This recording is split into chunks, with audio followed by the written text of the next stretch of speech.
think I'd try this a new way. I'm gonna show you the tricks that I know. I'm getting tired of talking, and I need more of a show right now.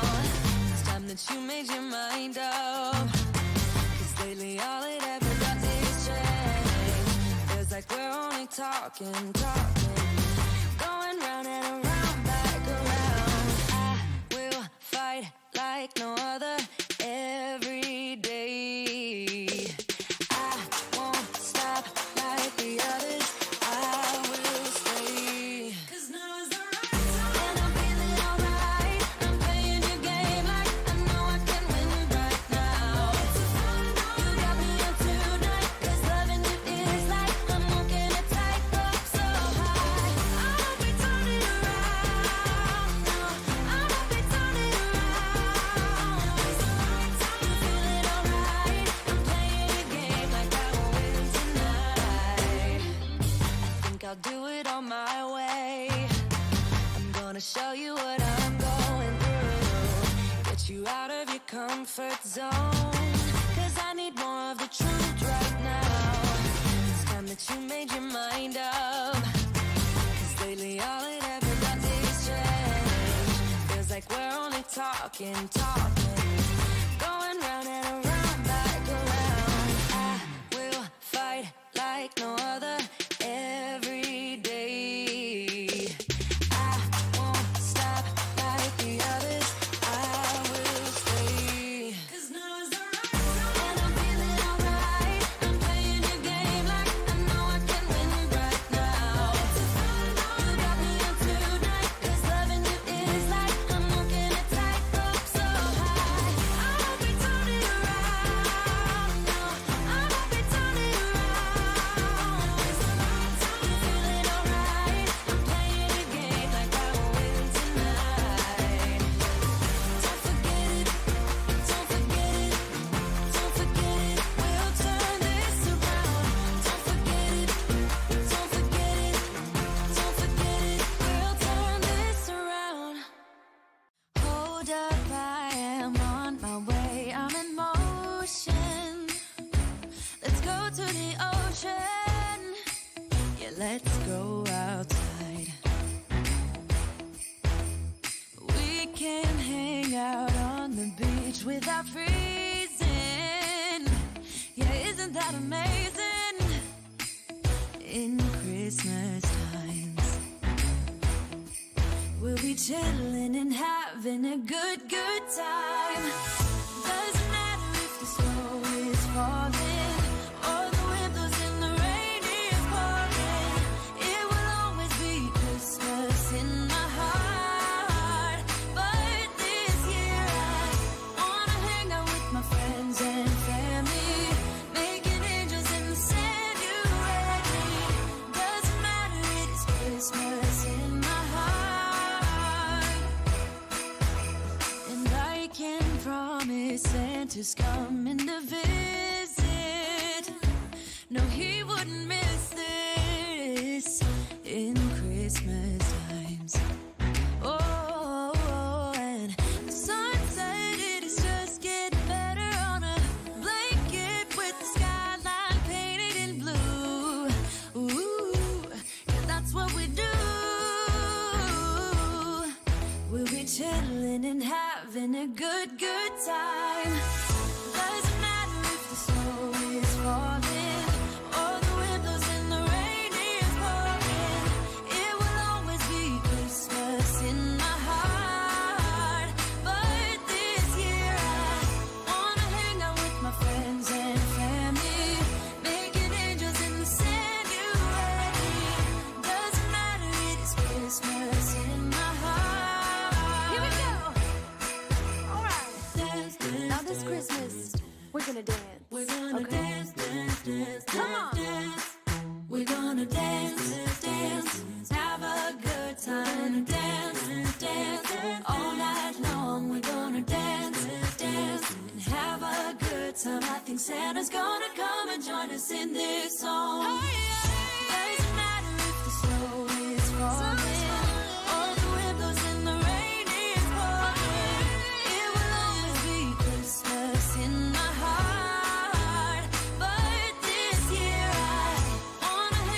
Go. Hey everyone, welcome to Geeksvana Live. I apologise for a few second delay there and for the hysterical laughing in the background.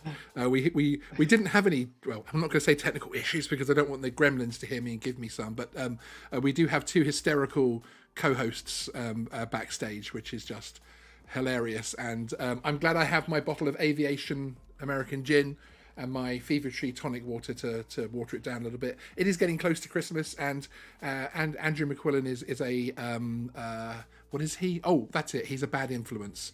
Just in case he thought I was going to call him any names, but he is backstage about to come on. So just very quickly, I want to say hi to everybody. Thank you so much for joining us this evening. As Mike Drennan said, Sean, you've been on a live stream kick this week. Keep it up. Thank you, Mike. Thanks for all your support. I have been on a bit of a live stream. Not only have I streamed, I think 3 times on my own channel because of different breaking news, might even be 4, but I was also on Half Chrome's stream last night, this morning, technically for the UK, last night for America, which was good fun meeting those guys from Chicago, having a chat about UK drone laws and different things that are happening around the world. That was an awful lot of fun. You should go look up Half Chrome and have a look at that at some time, but not now. Come and chill with us.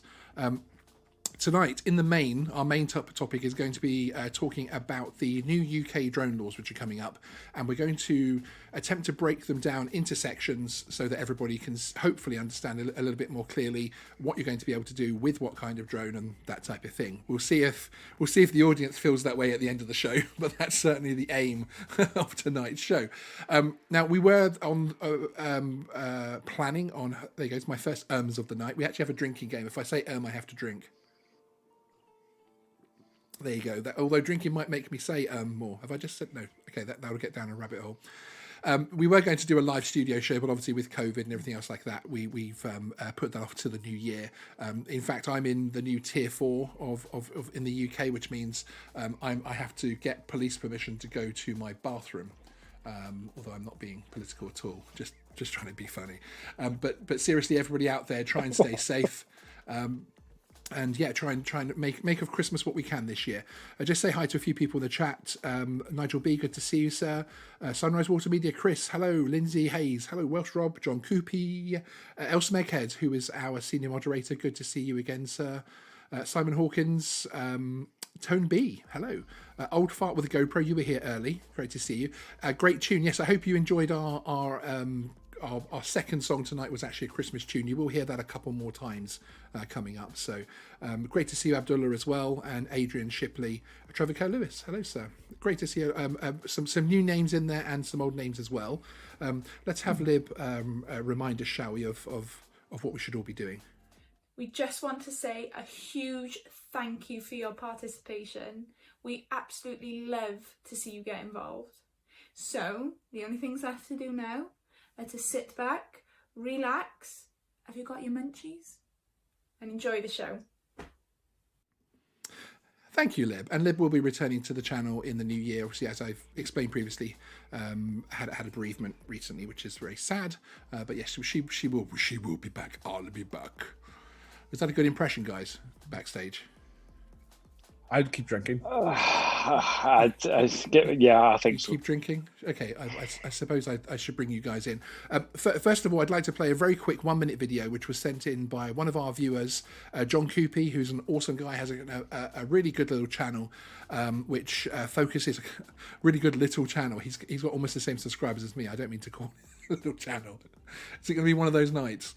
But he captured some fantastic footage of a Christmas tree with his whoop. And yeah, we thought we'd play that out for you. It's about 60 seconds long. Hold up, I am on my way. I'm in motion. Let's go to the ocean.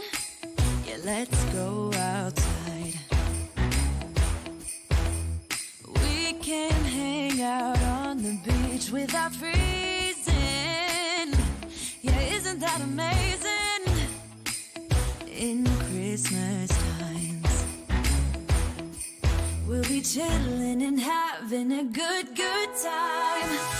Doesn't matter if the snow is falling or the windows in the rain is pouring. It will always be Christmas in my heart. But this year I wanna hang out with my friends and family, making angels in the sand. So there we go. Thank you very much for letting us share that, John. That was awesome. It's great to get into the Christmas spirit a little bit. However you're celebrating over the next few days, be that Christmas or any other kind of holiday event, I hope you have a wonderful time. I have said a few times there. So when I bring my co-host in, I will have another drink. Hi, guys. I'll join you. I'll join you as well. Are you? But you're hydrating all like well with water, aren't you? I am. Water. I've been. Yeah. I feel mortally wounded that you're not joining us this evening. I mean, because you can't refill those. No. Yeah, that isn't pure vodka. Honest, Gov. No, certainly not where I am anyway. So how have your days been and your time since we last seen you, Stephen? You are crazy busy over in Dubai at the moment, and you literally came off the airfield 20 minutes before the show started. Yes, I have. Yes, and I ran all the way over the beach, ran over the hotel ground, right up to my room. And I'm actually hearing. Yes, we have live footage that's been beamed in from the CCTV camera of Stephen running to the. No, we don't. Okay, that would be really good, wouldn't it? Of him running across the beach. Actually, have you seen me running on sand? It's the most embarrassing thing you've ever seen in your entire life, because I do it every day. I mean, I run across the sand, and it's just the most hideous. I must look like a complete idiot. Well, you can see that I'm of a bit of a weeble, rotund stature. So if you think you're funny running through sand, you should see me doing it. Frankly, as my earpiece falls out for the first time of 50 times.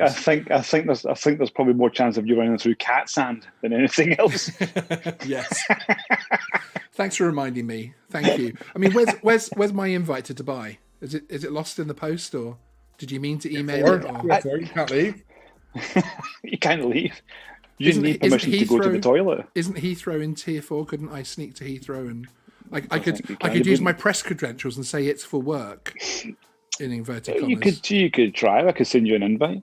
Yeah, it wouldn't be a problem. We could see what the Metropolitan Police feel about that one then. That wouldn't be much fun. Okay, so Andrew, how have you been recently, sir? Not too bad, thanks. We've just in the process of finalising the moving office. So we have the new office, we're just moving stuff across. So it's tying us up a little bit, but yeah, we're not too bad. We're busy working away on some excellent, interesting projects. Yeah, it's been an exciting year for you, and I did want to say thank you very much for being part of Geeksvana in 2020. It's been fantastic meeting you and Andrew. We hope to meet Ashley one day as well. On the channel, you never know. Wink, nudge, nudge, nudge, nudge.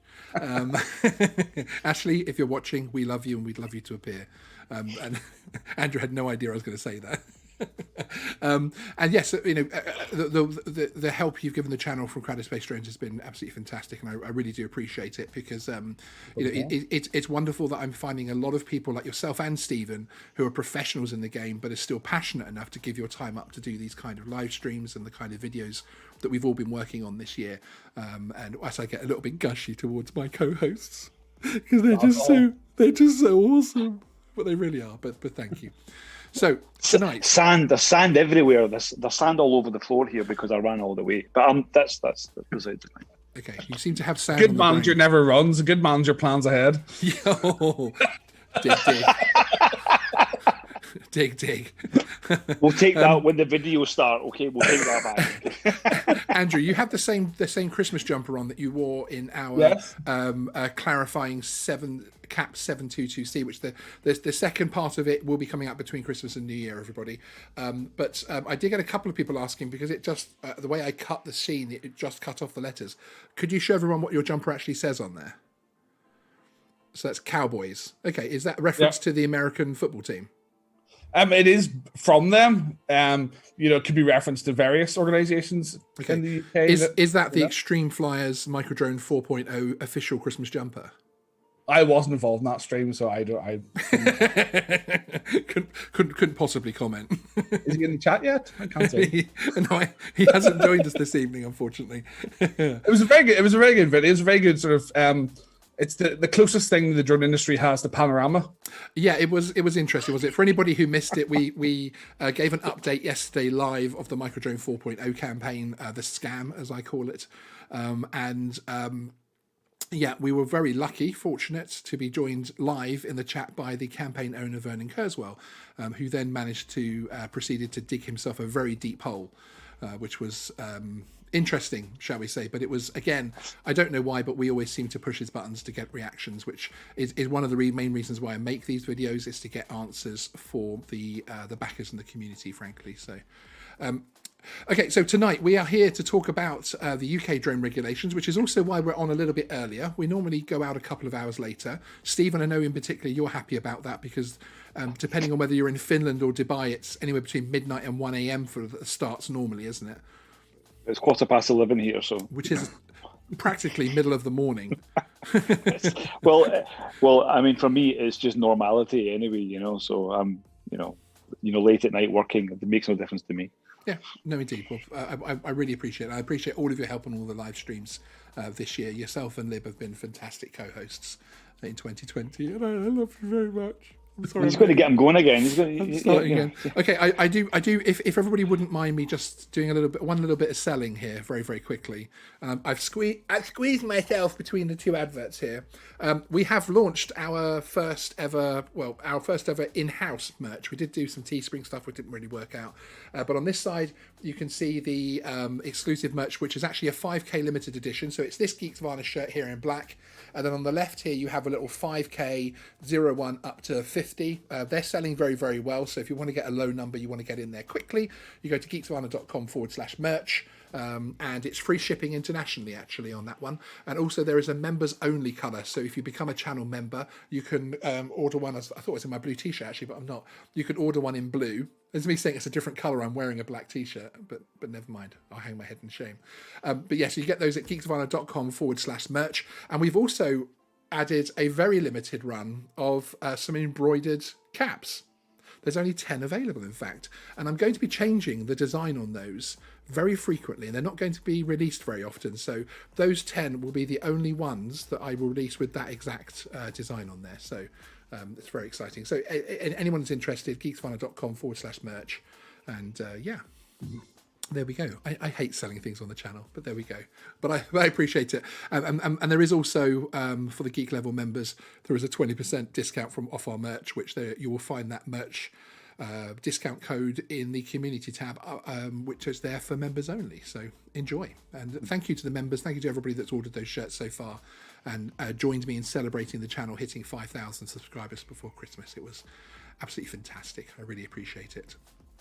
Okay, shall we get down to business? Before we jump in, Sean, you forgot to mention, when we were talking offline before, you said every time someone does a super chat, you'd finish your glass. Okay, I could do it this time because there's not much in there. You have to refill it now, come on, afterwards, but that's what you said. Every time someone does a super chat, you'd down whatever was in the glass. Okay. Is this a challenge to the chat to see It is Christmas. To see how drunk I can get? But they want clear advice on the drone regulations. They don't want to see a strange British man getting slowly drunker. Slowly drunker? Actually, I think they do. Actually. No, I have great faith in my audience, and I think we'll see 0 super chats. And I tell you what you do. Every time you finish a glass, I will drink a bottle of Sheraton Jumeirah Beach Resort water. I've got a 15 in my fridge here, so I'll happily join you.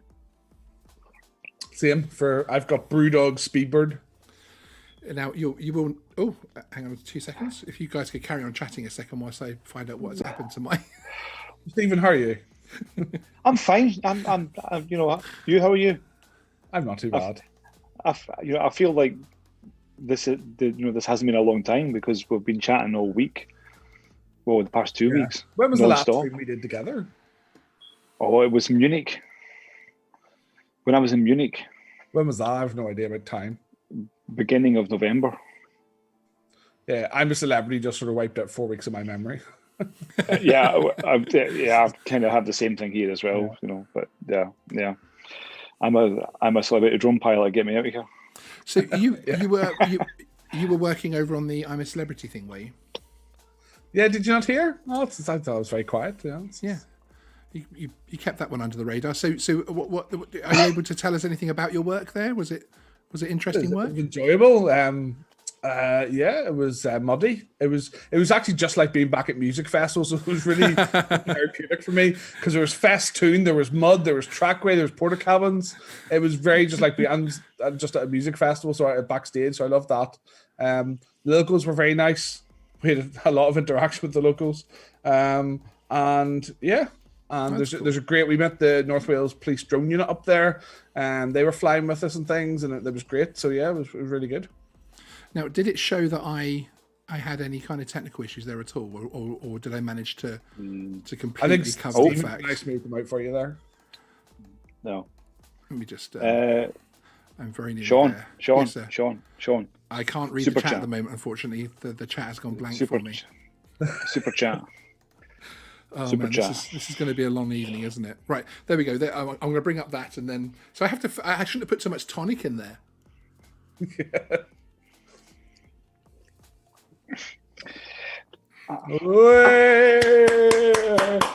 Thank you. Please drink responsibly. Trevor Kerlewis, thank you very much for the £5 super chat. Never ever drink and fly. Merry Christmas, chaps. Yes, there is the first piece of advice. Never drink and fly.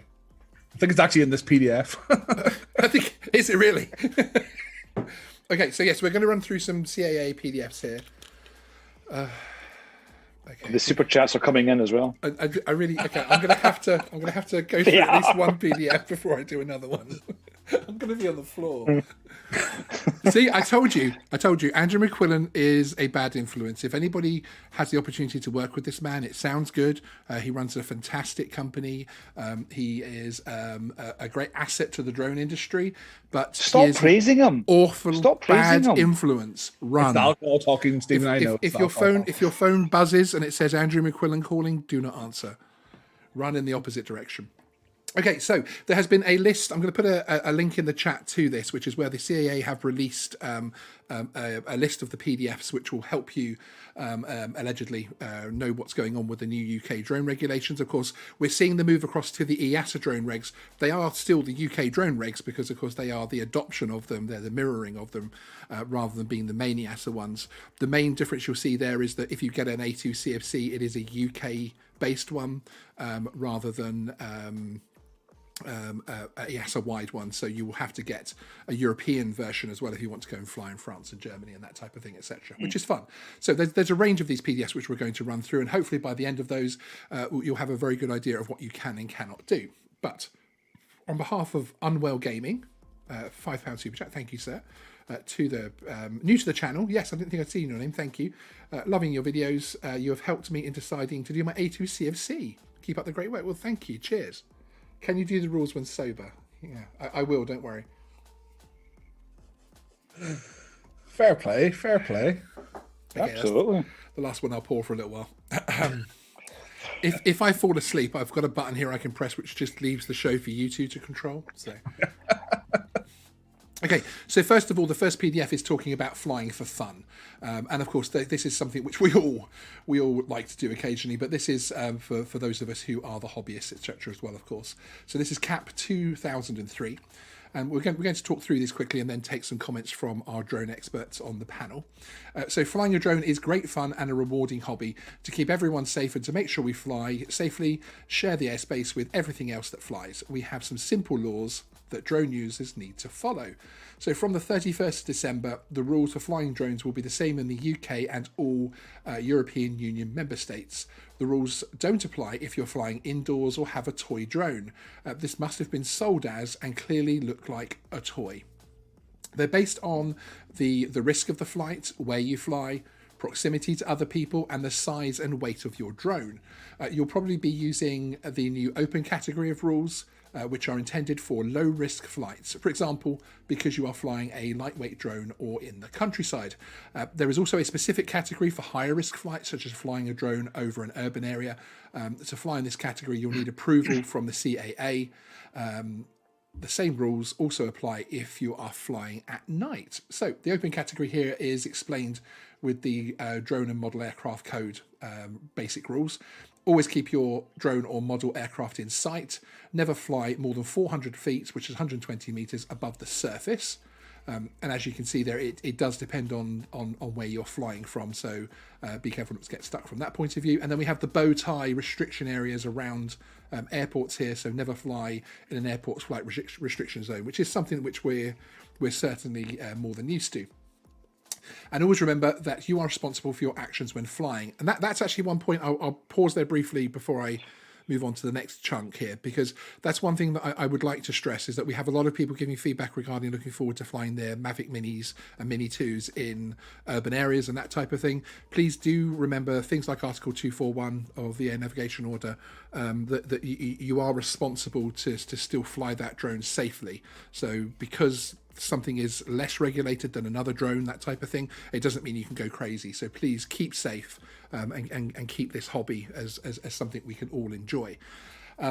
Registration and flyer ID. If your drone has a camera, unless it is a toy, or weighs 250 grams or more, then you need to register it with the CAA. You will need to renew this registration every year. Anyone flying a drone 250 grams or more needs to also pass a test and get a flyer ID from the CAA. If you already have a flyer ID, that is still valid. You don't need to redo the test until it expires, although you are required to keep up to date with the new regulations. So again, the whole toy thing versus drone thing, we are talking about what I call a complex camera, aren't we there? So something like a Mini 2 that has the capability to capture personal data, essentially. Because, of course, that particular part of registration is privacy-led rather than safety or anything else like that. I think a lot of it's going to depend where you bought it from. Because if you bought it from, obviously, Smith's Toy Store in the UK, they sell toys more so than they do sell drones. Yes. So if you buy it from there, you've got a good ability to say it's a toy, it's from a toy store. Yes, absolutely. A bit more confusing than Amazon, where they sell both. Yes, or indeed. Currys, for example, in the UK, where you can buy them, or Apple Store, it's unlikely you're buying a toy because they don't really sell toys in those shops. So anything you buy there is typically not going to be a toy. Exactly, but it looks more. I think it looks more like if it actually has a camera. I mean, I'm now hearing that even if you buy, for example, a Mavic Mini 2, where it's under 250 grams, it has to be registered because it has a camera. And this is what it is the complex camera side of it as well. So it's something capable of gathering data. So, for instance, if you buy a little tiny little Whoop, and it's got a camera which is giving you an FPV view, but you've got no SD card to record it to, and that type of thing, then that's the kind of toy that I think you're okay with as far as not registering. Yeah, the key thing there is when you say there's no SD card in it, it's where it doesn't have the ability to put an SD card in, rather than just there's not one in it at the time. Thank you. Where there's no verification. Where you've got a better chance where there's no recording ability at all in the drone, and you're just seeing the live view. There's no way to record that. That's a much better argument point in relation to toy. Yes, indeed. And well, I tell you what we're going to do here, actually, because I'm in Dubai and I'm here till the end of January, and I didn't bring a drone my own drone with me. Because I would have had to have it registered and all the rest of it, and it was and you already have complicated. Enough. Sorry, and you already have enough, frankly. Yeah. Okay. Sorry, I've been drinking gin. Sorry. Yeah. So I'm thinking about actually buying a Mavic Mini 2. Here, so I can go and do some filming in the sand dunes and stuff here. Nice, very nice. So I'm going to use that as an example of registering a drone here, and I think I'll probably make a video about that as well, because I do have contacts in the DCAA here in Dubai, who I've been working with anyway closely for the project that I've been doing. So I think that this is a good example of where is the clarity here between these drones that we seem to think don't need to be registered, because it seems like they actually have to be registered because they have a camera. And we'll try this out. I'm going to do it myself in the next couple of weeks or something. So and let's see what happens. And yes, and it's a good point that Andrew made as well, as far as where you get it from, because it is slightly more confusing on sites like Amazon, because of course as well the marketers on there, the sellers try to make their toy drones look like a Mavic Pro 2 and that sort of thing. So actually, we'll talk in a few minutes, if I can still talk by then, about the CE labeling system and how that will help you from that point of view as well. But just very quickly, Unwell Gaming has said, when you register a drone, when you say register a drone, does that literally mean you have to register every drone you own? Yes, but it's much easier than that, because once you have your flyer ID and your operator ID as part of the drone and model aircraft registration and education scheme, DMARES, you can put that same operator ID on all of your drones. So it's only a once only need to register, and then you have that number. The simple way of describing that is you're registering you as the operator, and then you label your drones. Yes, exactly. It's called drone registration. The drone itself. It doesn't ask you for the serial number; it just says who are you. That's right. Yes, indeed. Okay, so that's that. We will come back on to drones in a few moments, in a few minutes' time, with one of the other PDFs. Okay, minimum age to fly. In most cases, you must be at least 12 years old to fly a drone that you own. Sorry, a drone on your own.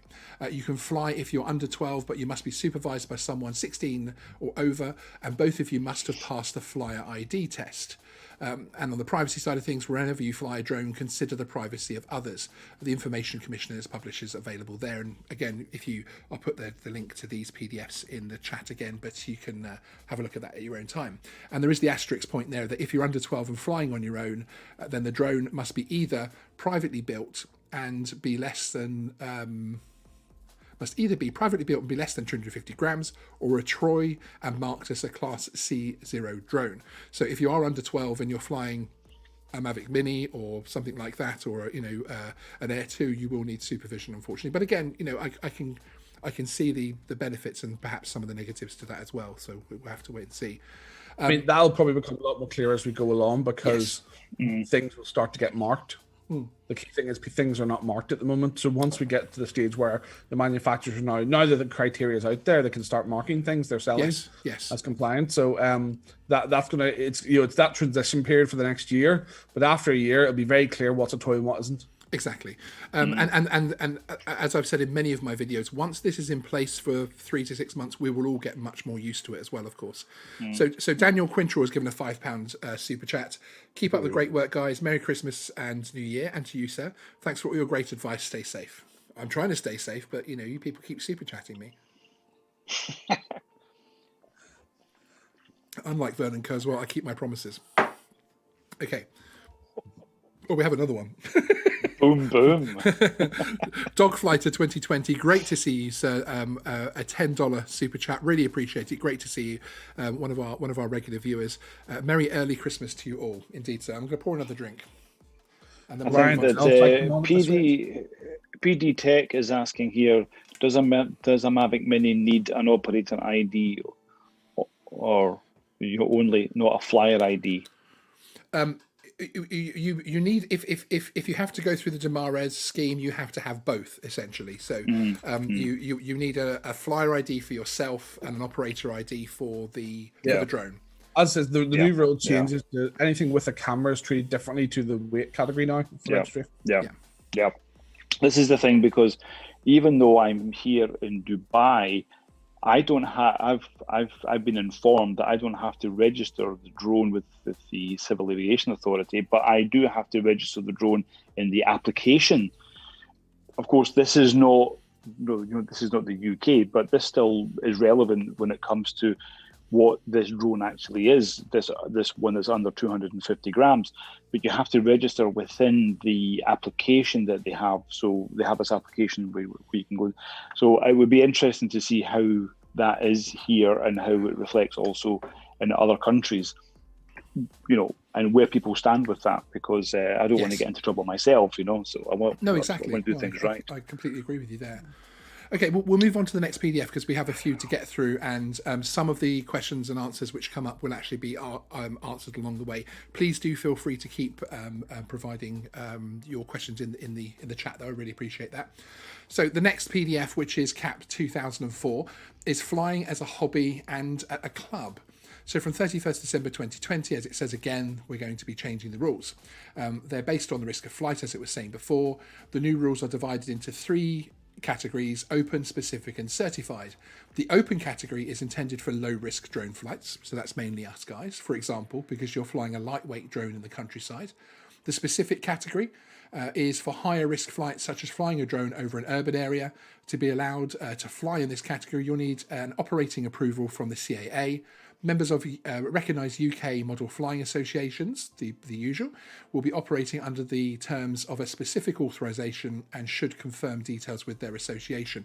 There is a specific video explaining the authorisation there for those club members on the channel, which was a live stream, breaking news live stream earlier in the week. There's been a few of those on Geeksvana recently, so I would recommend you go back and watch that. The certified category is for large drones, for example, transporting parcels above the city. Ooh, we have delivery drones in their first mention. I'm doing my little Dr. Evil. It needs to be that one, actually, doesn't it? That finger. So first of all, let's have a look at the open category, shall we? Open category, most enthusiasts or people flying for fun with a drone under 25 kilograms will be in the open category. You will need to follow the drone and model aircraft code. Some of the key rules there are never fly higher than 400 feet, as we know, keeping it in sight and keeping clear of any airspace restrictions.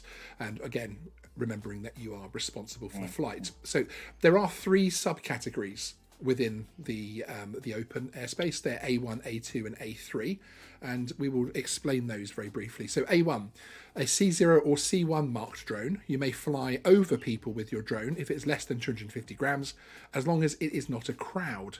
Some slightly heavier drones, up to 900 grams, can also be used, but only if they've been classed as being suitable. So with this one, with the A1 category, there's a few nuances as well regarding, of course, we have a legacy period between now and the end of 2022, which is going to, or 2020, is it beginning of 2023? Yeah, end of 2022. It's the same thing, isn't it? Sorry. So it's 2 years, a 2-year legacy period where you're going to be able to fly, depending on the weight of your drone, your drones within the A2, A1 areas. On the A1 side of things, you will be able to fly your DJI Mavic Mini, your DJI Mini 2, in the A1 category indefinitely, without any further qualification above the DMARS. So as long as you have registered it and you have your flyer ID, operator ID, and it's displayed on there, you will be able to fly that drone in congested areas. Also, if you have the A2 CFC course, if you are a certificate holder, which I am, I'm very proud to say, I was a very early one. I've had it for many, many months, waiting for the rules to come in, because of course they were moved.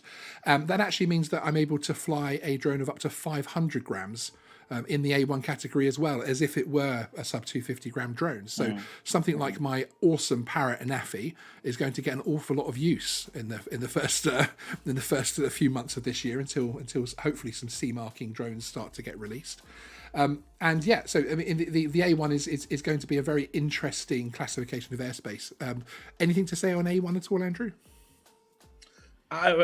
Obviously, I do think in general these new restrictions, well, not restrictions, but regulations, are much more pragmatic and sensible based on the risk of the drone. That's the key thing, is, whilst I think the people who don't normally want to go through tests and things like that because it's government regulation at some point, I think they're going to realise the benefit of the A2 certificate brings them.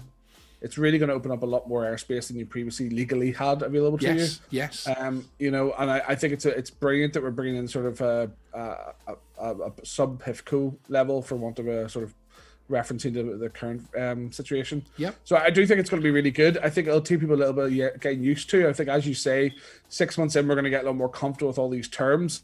I think these documents as well lay things out as well as they possibly could have been, because it's been full of confusion up until now. No, absolutely, and it is.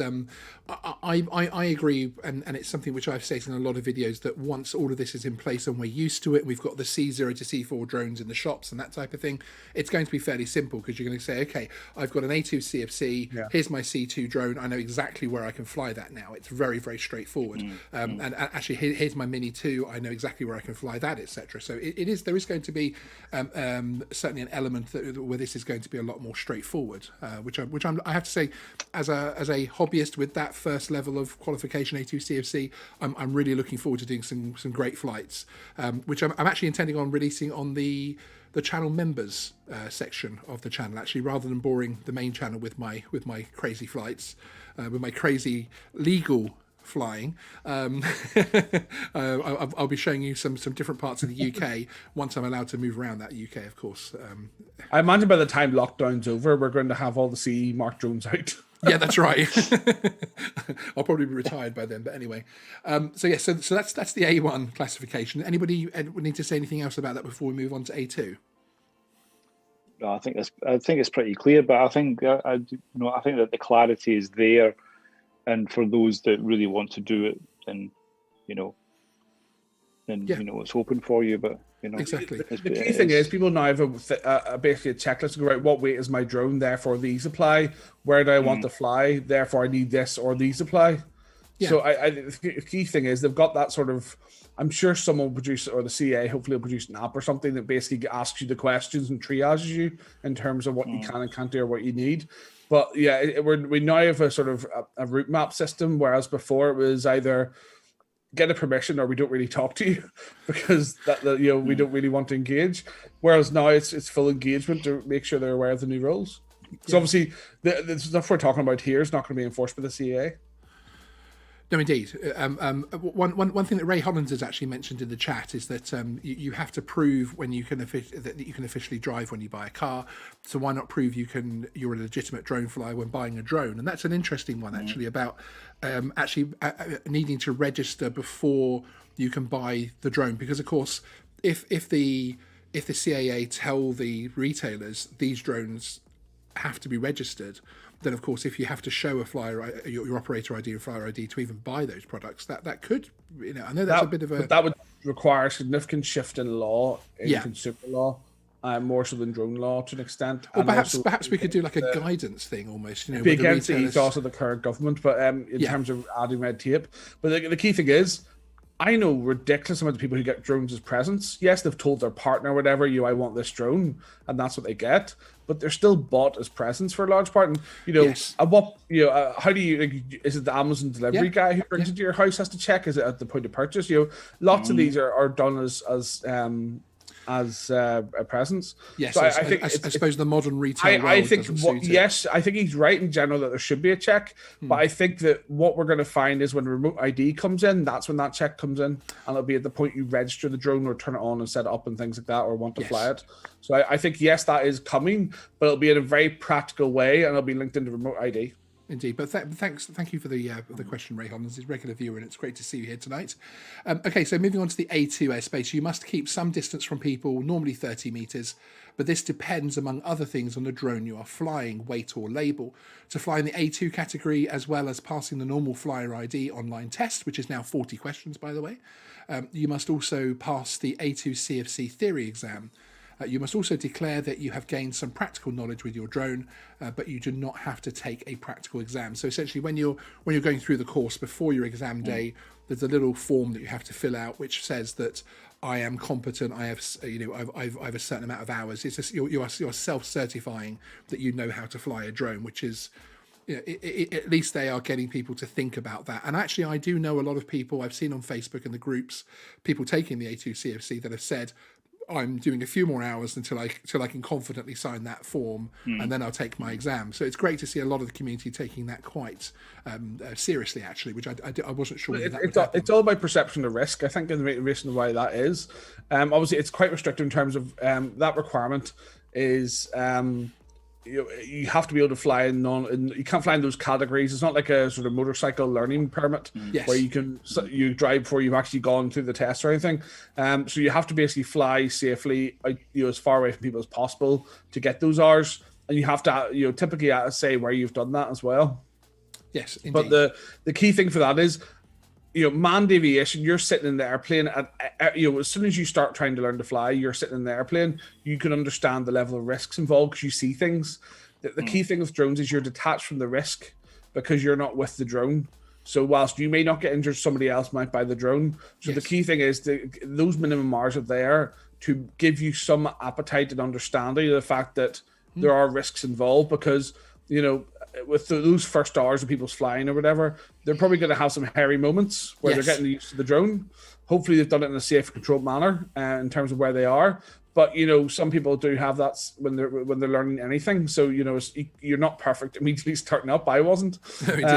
Same here. So that those hours are there to get you to understand the risk before you go into the course, so that you understand how to apply what you're being taught, because that's the key thing to keep people safe. Exactly, and yeah, well said. And it is one thing I would say as far as where you can learn how to fly and that type of thing. I joined a BMFA flying club, which was a model aircraft flying club that also accepted quads. The advantage that I found there is that there were these people that had been around model aircraft and everything for decades, so their level of safety was incredible. I mean, we have a staging area with our picnic tables and our sheds and things like that for us to be able to put the kit together. We then have a pits where you're not even allowed to start the drone up or start your model aircraft up. And then we have the walkways up to the helipads, and it's only on the helipads. The level of safety is therefore instilled to new members and new flyers. If you're interested in going that route, you can go on the BMFA website, and there is a search criteria to help you find a club locally to you. You will find some clubs are anti-drone, just because the model aircraft crew don't like drones because they've been dragged into the registration scheme along with them. But I was lucky enough to find one myself, and you do find a lot of them there. So yes, Tommy the Gun 88 is asking, do you have to fly at a club to be registered with the BMFA? If you mean that the other way around, then BMFA, no, you don't actually have to fly at a club. Their insurance does work when you're flying in the public. In fact, there's even stipulations where if your flight is found to be illegal, you can still technically be covered by the liability insurance, which is interesting. Just to answer one question of a regular name I can see in the chat, Billy George Price Sprackland, good to see you. Can't wait for the new EASA rules. Just have a few questions. I have a DJI Mini 2. This would be considered a legacy aircraft, I think. So if a A2 CFC, does this mean I can lower my separation on distance? In actual fact, the Mini 2 only requires registration, only requires completion of the DMARES scheme to be able to fly in urban areas and with reduced distances.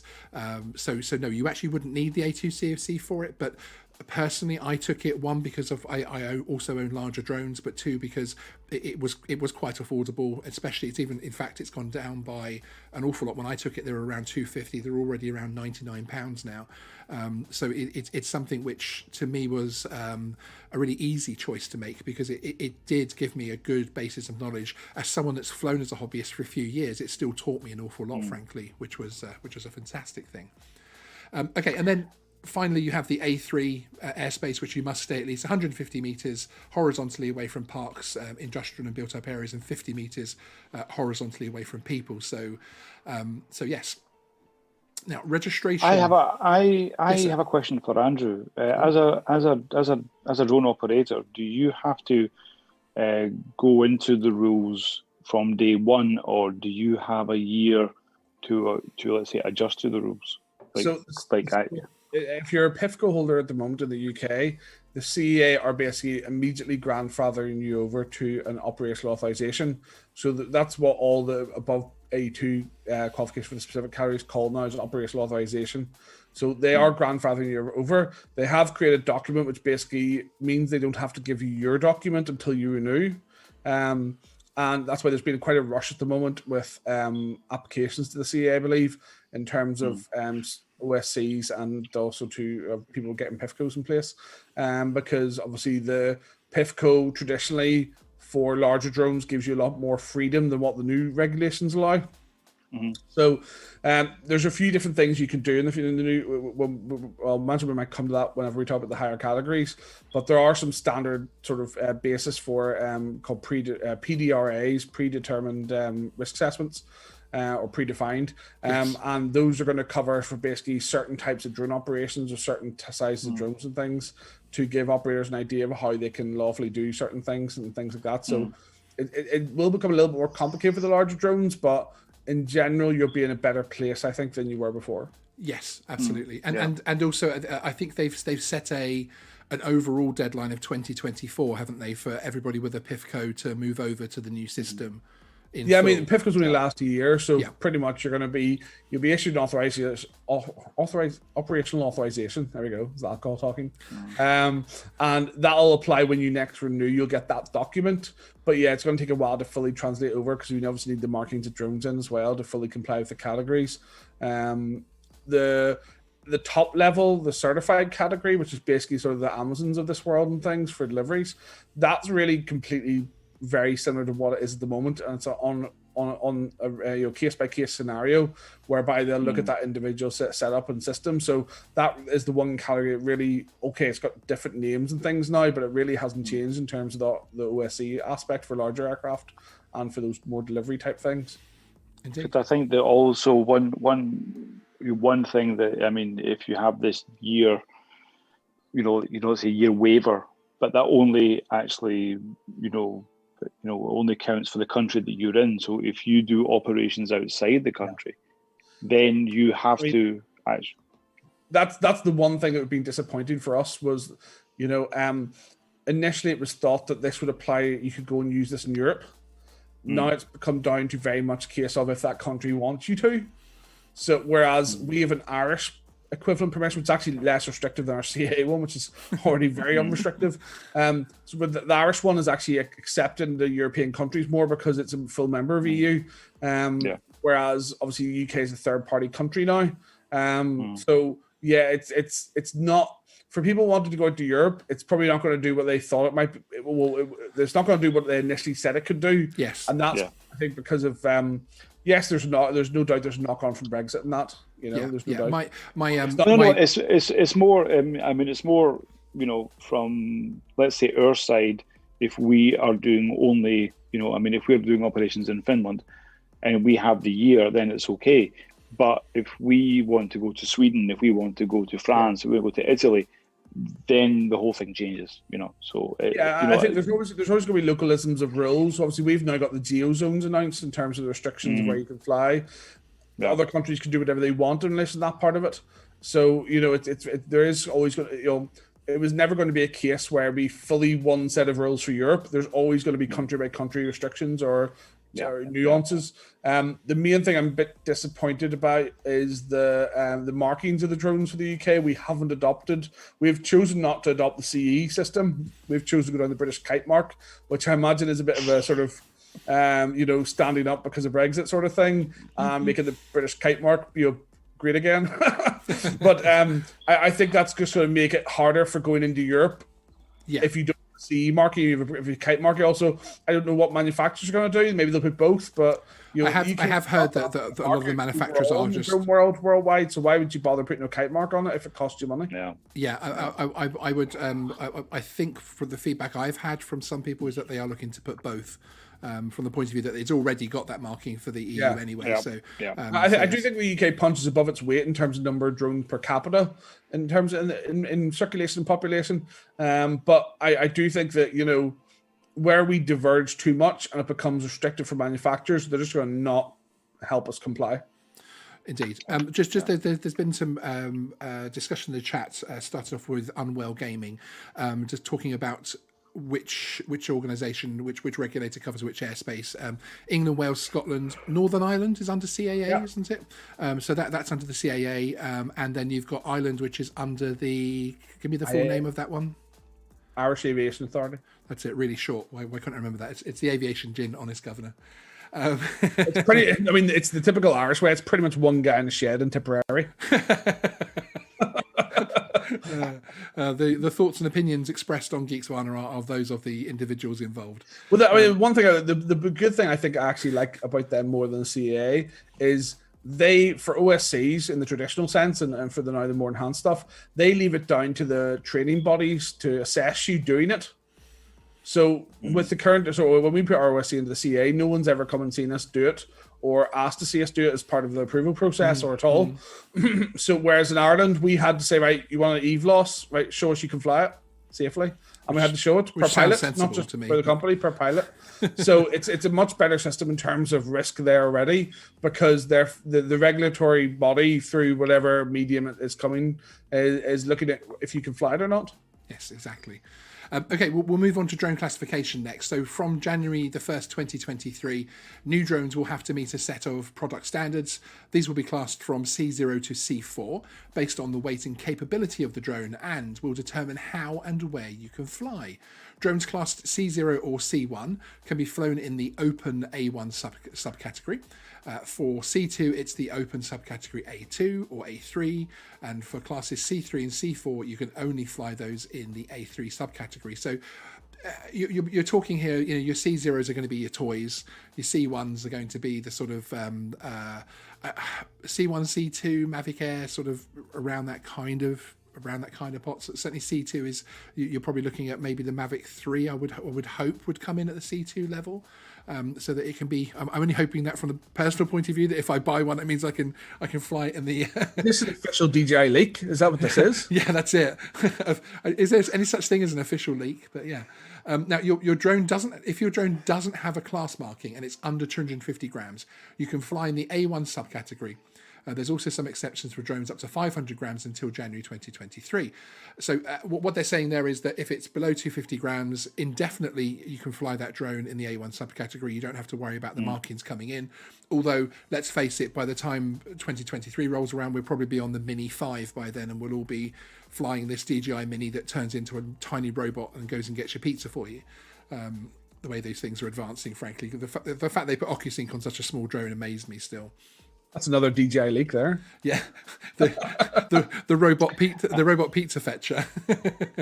I think we have the best question so far in the chat here, coming from Epstein didn't kill himself. Can the Irish geezer fly FPV? I mean, Hi Epstein, good to see you. Is that a question of can you do that in Ireland, or can I do that? I think it is requesting as to whether the gentleman of Irish persuasion is capable of flying an FPV quad. And indeed, do you? Capable. Yeah. Okay, he's capable, but do you? Have you? Yes. Okay. I was the safety officer for the Drone Racing League. Okay, well there you Don't go. do that and not get a go. I've got a DRL Racer 3, 2 doors away from me. It doesn't mean I'm, can I do it without crashing completely? Probably not. Whenever the new DJI FPV comes out next year, I'll probably get a lot more practice.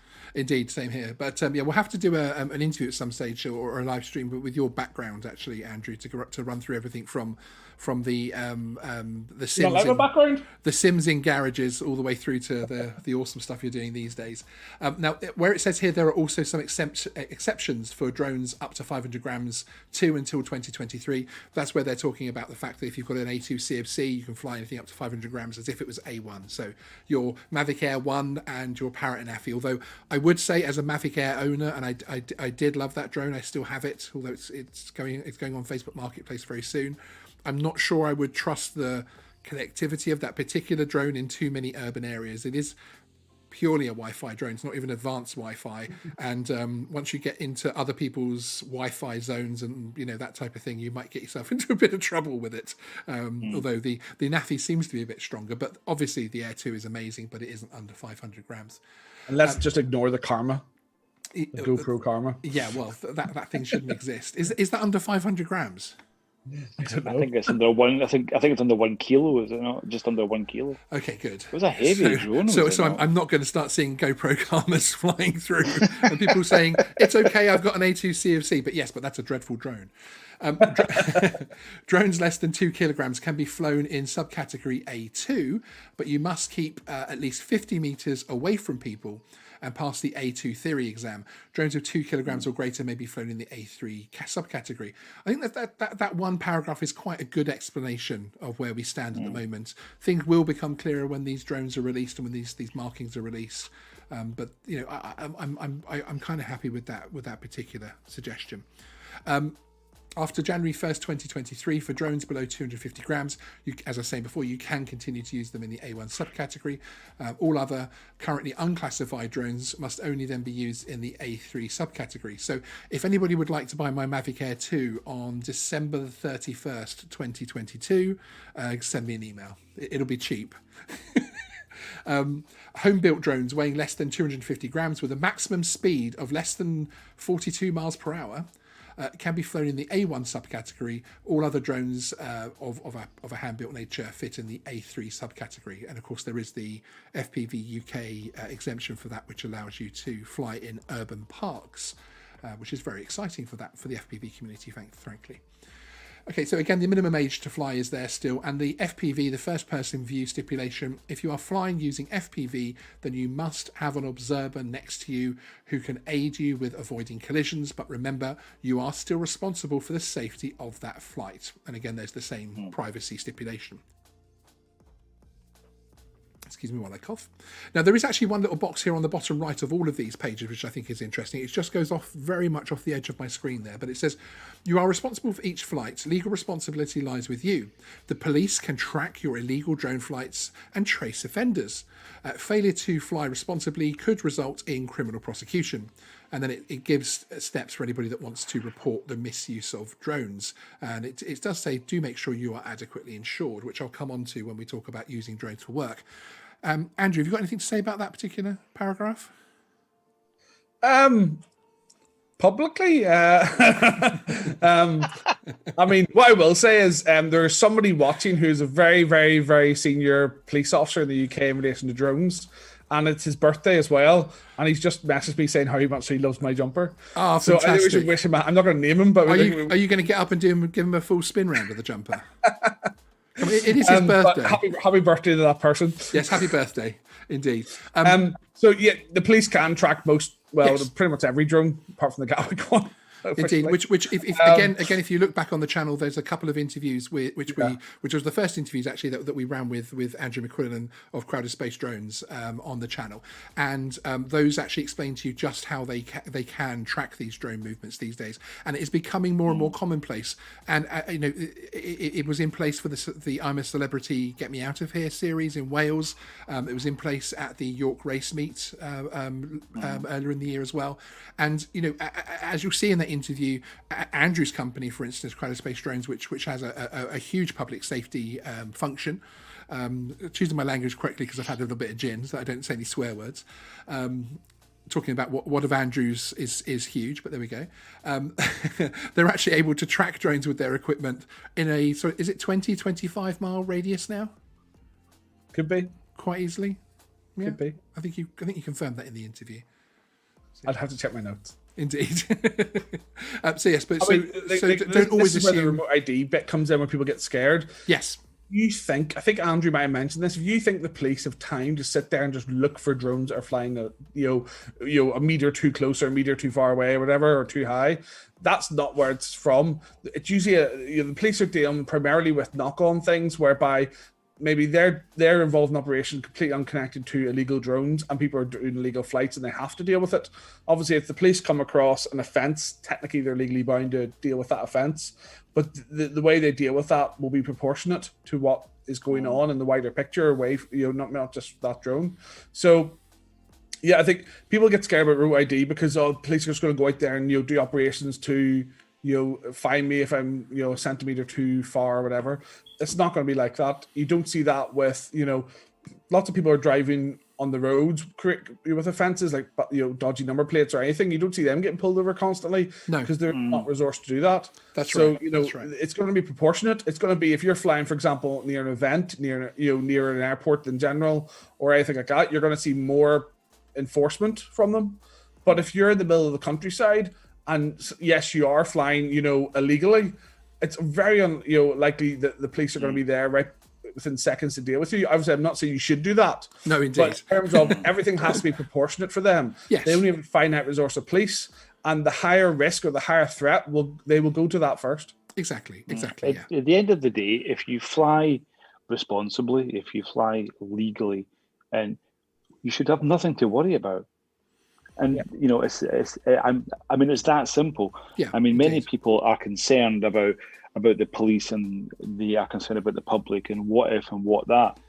I mean, I think that there's many people that are worried about completely nothing. If you fly responsibly, as you should do, follow the rules, don't worry, because I mean, it's that simple.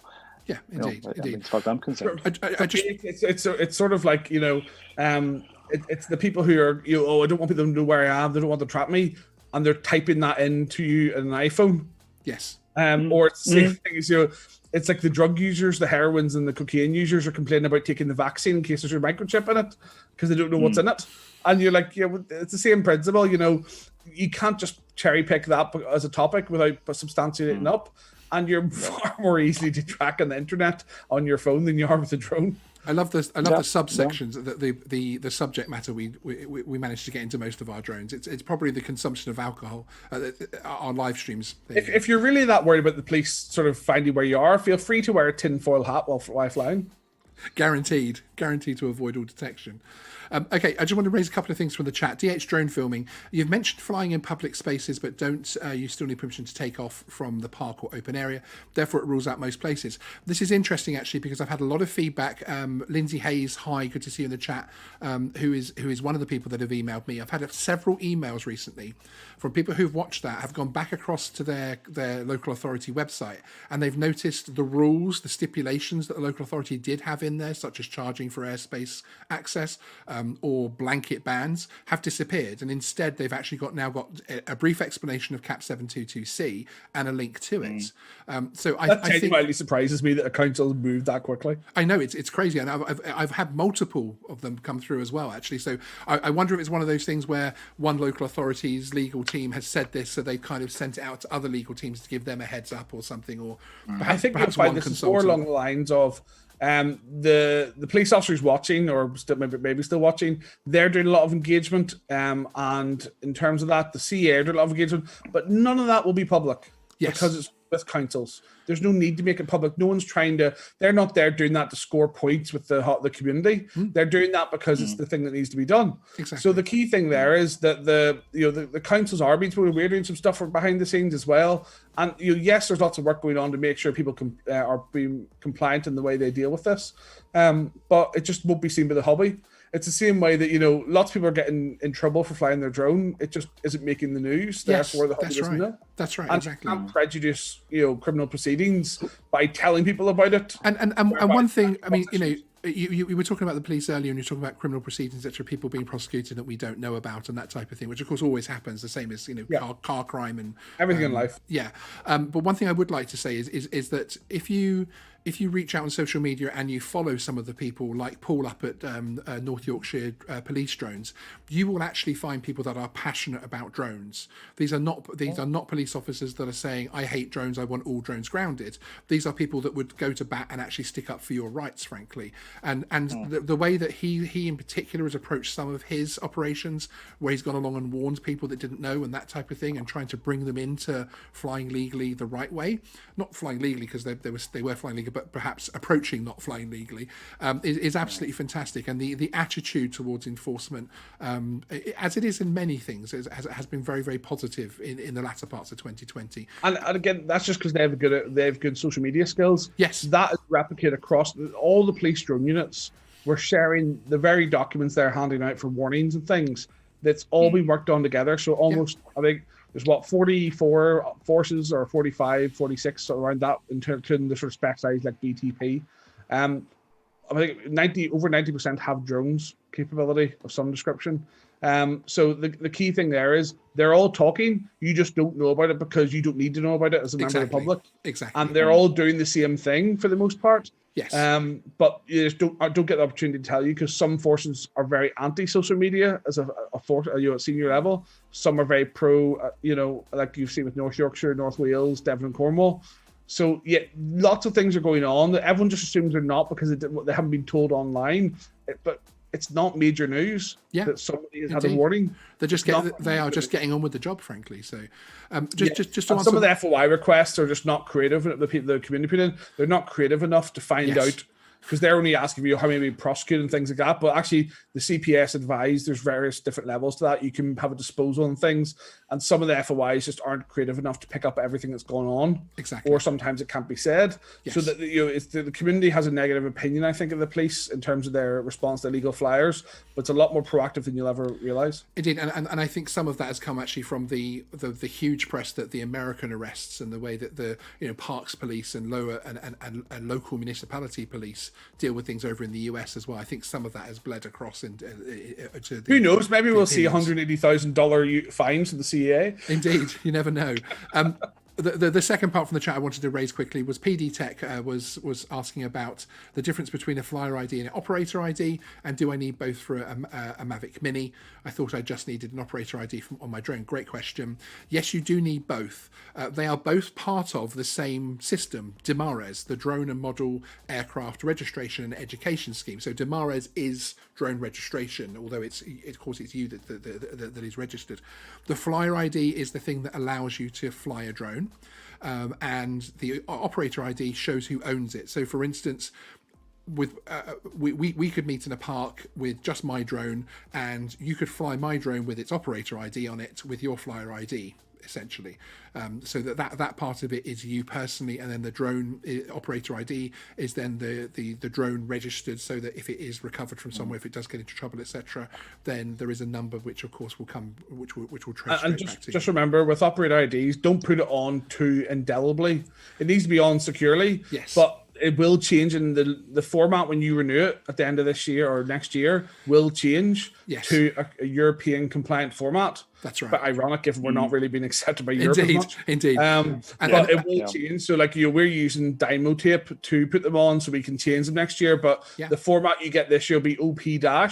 It will be a different format at the end of next year. Yes, and some people have already seen with the first renewal that we've just gone through that some people's flyer IDs have already changed as well, which is something they have been warning about for most of this year as well, actually, to give people the heads up. But I think a lot of that was a technical issue they had with their system. It's the same as they're having technical issues with the flyer ID renewal bit at the moment. I was trying to be kind. But yes. Should we move on to the next PDF?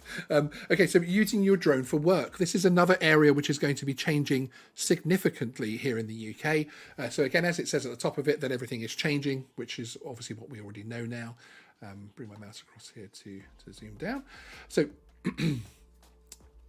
open category is intended for the low risk flights, as we were talking about.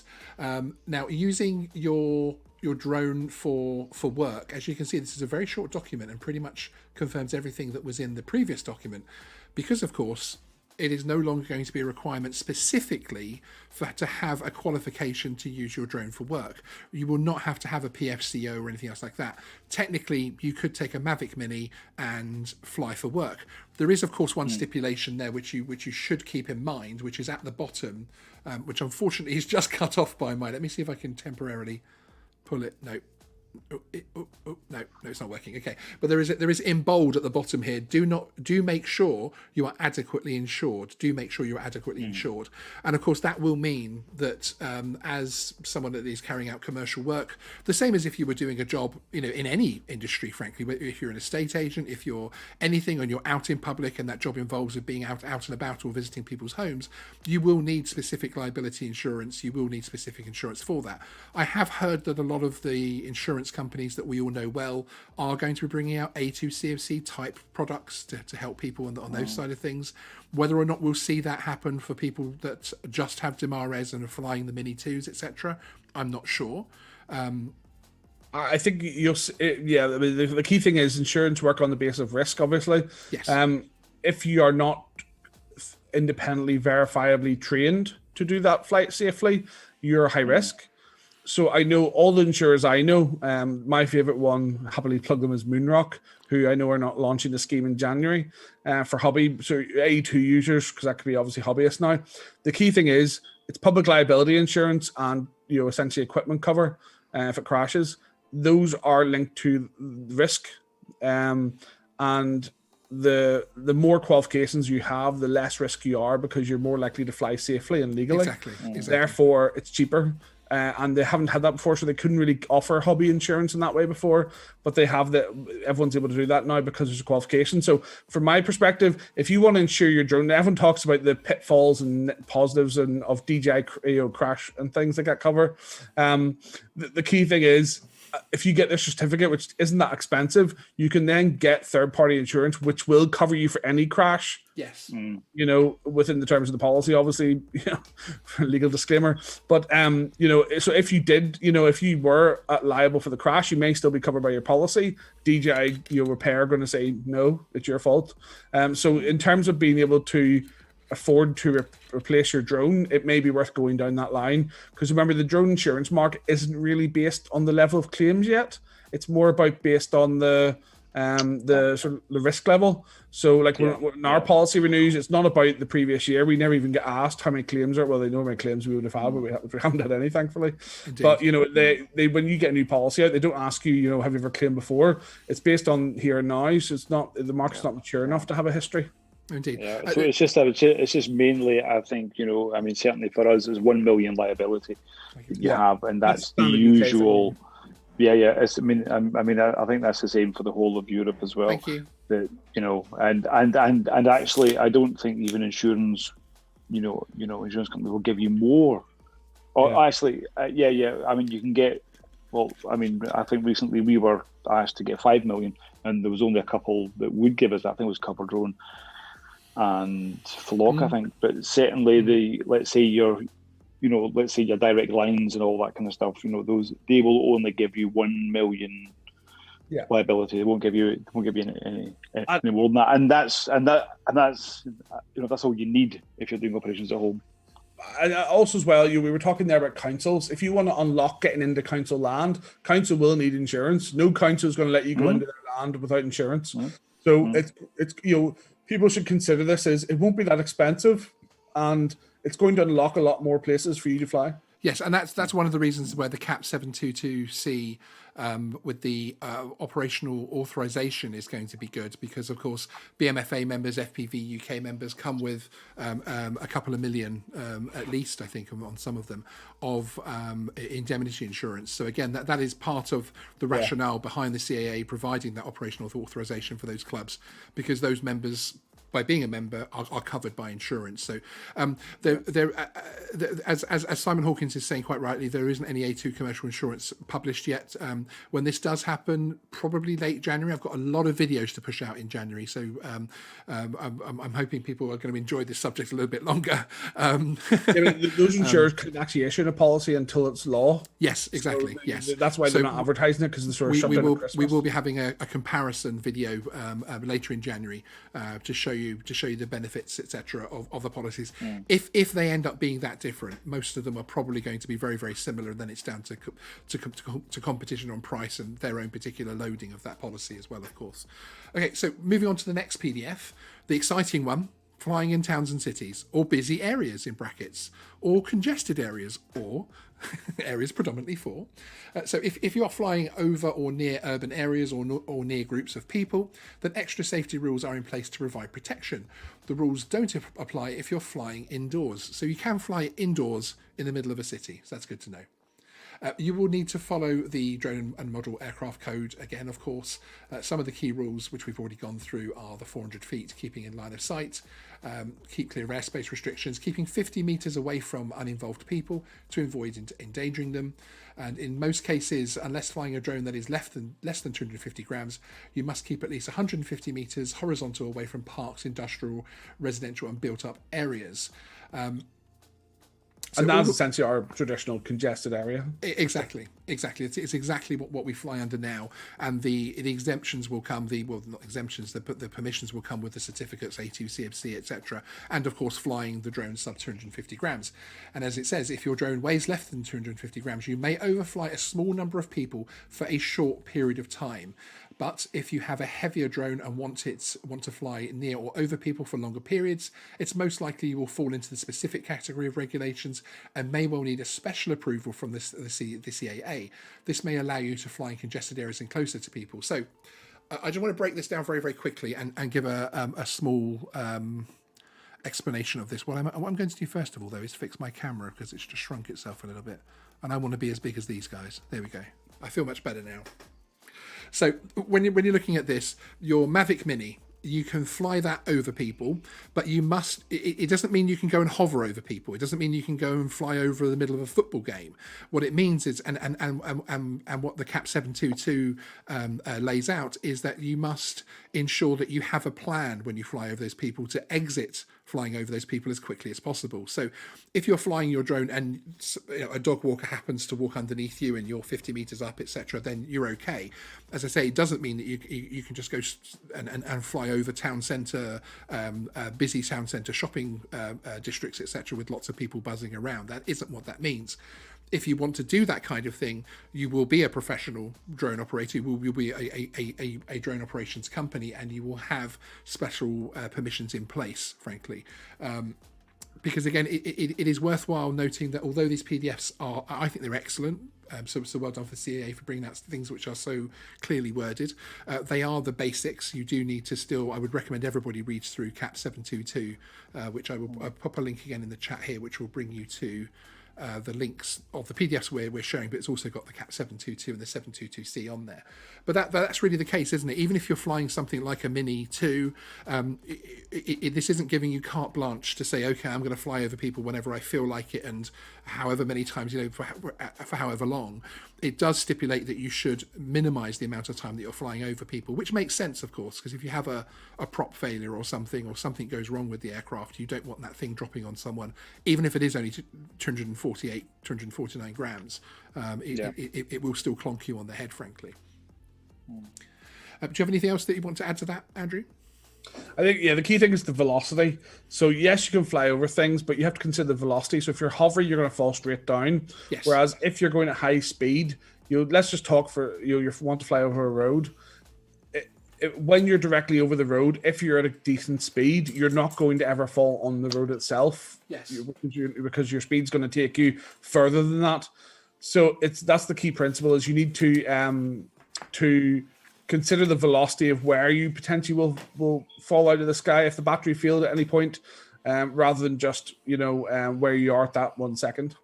Exactly. So as you're saying, obviously if you're hovering and it just drops out the sky, as you're saying, it's just going to drop down. But of course, if you're if you're in flight and carrying out a flight plan that's in your mind, you can say, I'm going to fly from those trees over there, across there and back, then it's always moving at a certain meters per second. So therefore, of course, if it does conk out, it's going to come down and it's going to hopefully miss the things directly below it. So, and obviously we're talking about quadcopters there and things, but but technically you can be flying a fixed wing that's going to float a long way, which is a lot safer, and they're typically polystyrene. Or you could have a hybrid which can sort of hover and also float down. So it depends on the type of drone as well. It's not just quadcopters are obviously the majority of the market, but there are other things out there. Indeed. So let's face it, if you're flying a fixed wing, you know what you're going to be doing with that. You're going to have everything in place. You're going to have the documentation and the insurance.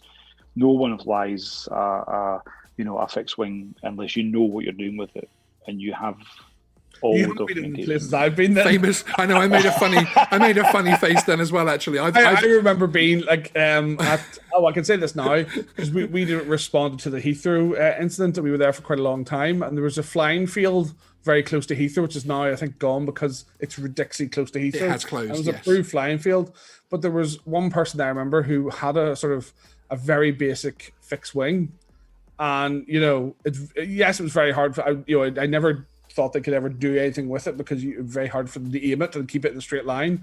But they're very uncontrollable in that respect as well. So obviously everyone has to learn at some point, I suppose. But and I think there's obviously there was that media report where on Christmas Eve that year, the Gatwick year, a gentleman was arrested in a hotel car park overlooking the runway at Heathrow trying to fly a fixed wing. Yes. So what?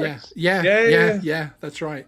And I have to say I have also seen some pretty scary things done with fixed wings. So I understand what you're saying, that normally, because the entry level into that side of the hobby, like FPV and scale helicopters, is so much higher, you've got a lot of investment and a lot of time built up there. They tend to be much more competent flyers. So I do agree with that principle. Yeah, once they get to commercial, that is definitely the case, that they are a lot more competent, they're a lot more practiced and things. The hobby level at the very start of the fixed wing, it's almost like they don't want to go to. It's a bit sort of like the way, like, you know, goths say that they're not, you know, they want to be individuals and all that. That's why I view some of the people I've met who do fixed wing flying instead of quadcopter. Oh, quadcopters, everyone's doing that, no one's doing fixed wing, so I'll have a go at this, and it goes disastrously wrong. Exactly. Indeed. I only see fixed wing as a real step up, you know, when it when it comes to the drone industry. That's, I mean, I don't really know any fixed wings that are less than, let's say beyond pro, you know, but you know. No, I know what you mean. Yeah, that's your back when I was head of security for Game of Thrones, the first ever drone we had problems with in the paparazzi was fixed wing, because it was a cheap part. The great thing for us was it couldn't take photographs easily because it was always flying forwards. Yeah, because indeed, was it a Parrot Disco? Could well have been. Yeah, because they also caused a lot of trouble because they had the flight planner as well. So people were able to draw across, which I loved with my Parrot Bebop too, because of course you're able to draw and say, right, go to 100 meters, point the camera in this direction, do this. And of course the problem with fixed wing is that you're also not looking at trees that aren't on that little Google map and that sort of thing. So people were just clattering these things into you can't really hover in any way. No. Form. So that was the great thing. That's why we loved it. If we had you know, a Mavic 2 on the set Game of Thrones, we would have been a lot more running about going frantic at the time, back in sort of 2013. 2014. So yeah, we were very thankful fixed wing were more prevalent, at least in Northern Ireland back then. Exactly. A quick question from RAF Ninja. A new A2 CFC holder here. Welcome to the club, sir. Will there be a register of A2 CFC holders if the RAE that I passed with goes out of business in a couple of years and I lose my card? Can I get a replacement card? So I don't know about the replacement process, but I can tell you that every month the RAEs have to submit the list of who's passed and their details to the CAA. The CAA essentially hold master registers then of all those details. So don't worry, you're not lost per se. But in terms of a public register, there is access for authorized people to get onto registers like that, like the police. But public access is not something at the moment in time I believe is available. Or is going to be. I think in the future you're going to see more along the lines of operator ID and flyer ID can be verified online if you have two pieces of information. Is this operator ID linked to this name? I think you'll see things like that more so, and that's more for commercial companies to be able to check are you an operator ID that's approved and things like that. But the qualification of the pilot is going to be keep hold of that certificate. Keep it in 5 different ways if you can, If they did go out of business, do contact the CAA. It's uavinquiries@caa.co.uk. They will help you. They're not against helping you. After all, those people doing those training courses are doing it on behalf of them. So do not worry. Your details are held safe. That's part of the process. caa.co.uk. Yeah, uavinquiries, caa.co.uk. Pop that in the chat for people just in case they need it. And I'm going to put another link to these PDFs because they're very, very simple to follow. And if you download these and read these, and especially reading the 722 in conjunction with them, I think it will help you certainly. Okay, so moving on, we've got a couple more left, which is fantastic. Actually, before we move on, I would just like to say that those of us who are either regular viewers of Thursday Night Live, which is Ken Heron's live stream Thursday evening. Obviously, it's normally Thursday that we live stream, so it's confusing me slightly. I will actually be the co-host this week with Ken Heron, and our guest is Jason Shappert of Remote Pilot 101. So that's going to be an awful lot of fun. Come along and join us on Christmas Eve, which is 7 p.m. Central US time and 1 a.m. in the UK. So I will be the Stephen of that particular stream. Are you me? Yeah, I'll be the co-host staying up very late. Okay, Simon Charvesio, thank you very much for the £5 super chat. I really appreciate it. I will keep to the rules. I will, especially as we're getting towards the end of the stream. I will. At least he's being co-host. At least he's not being, the person he pulls on when everyone else refuses to do it. Who, me? Who, me or Stephen? I'm referring to my role for you there. Oh, no, you're...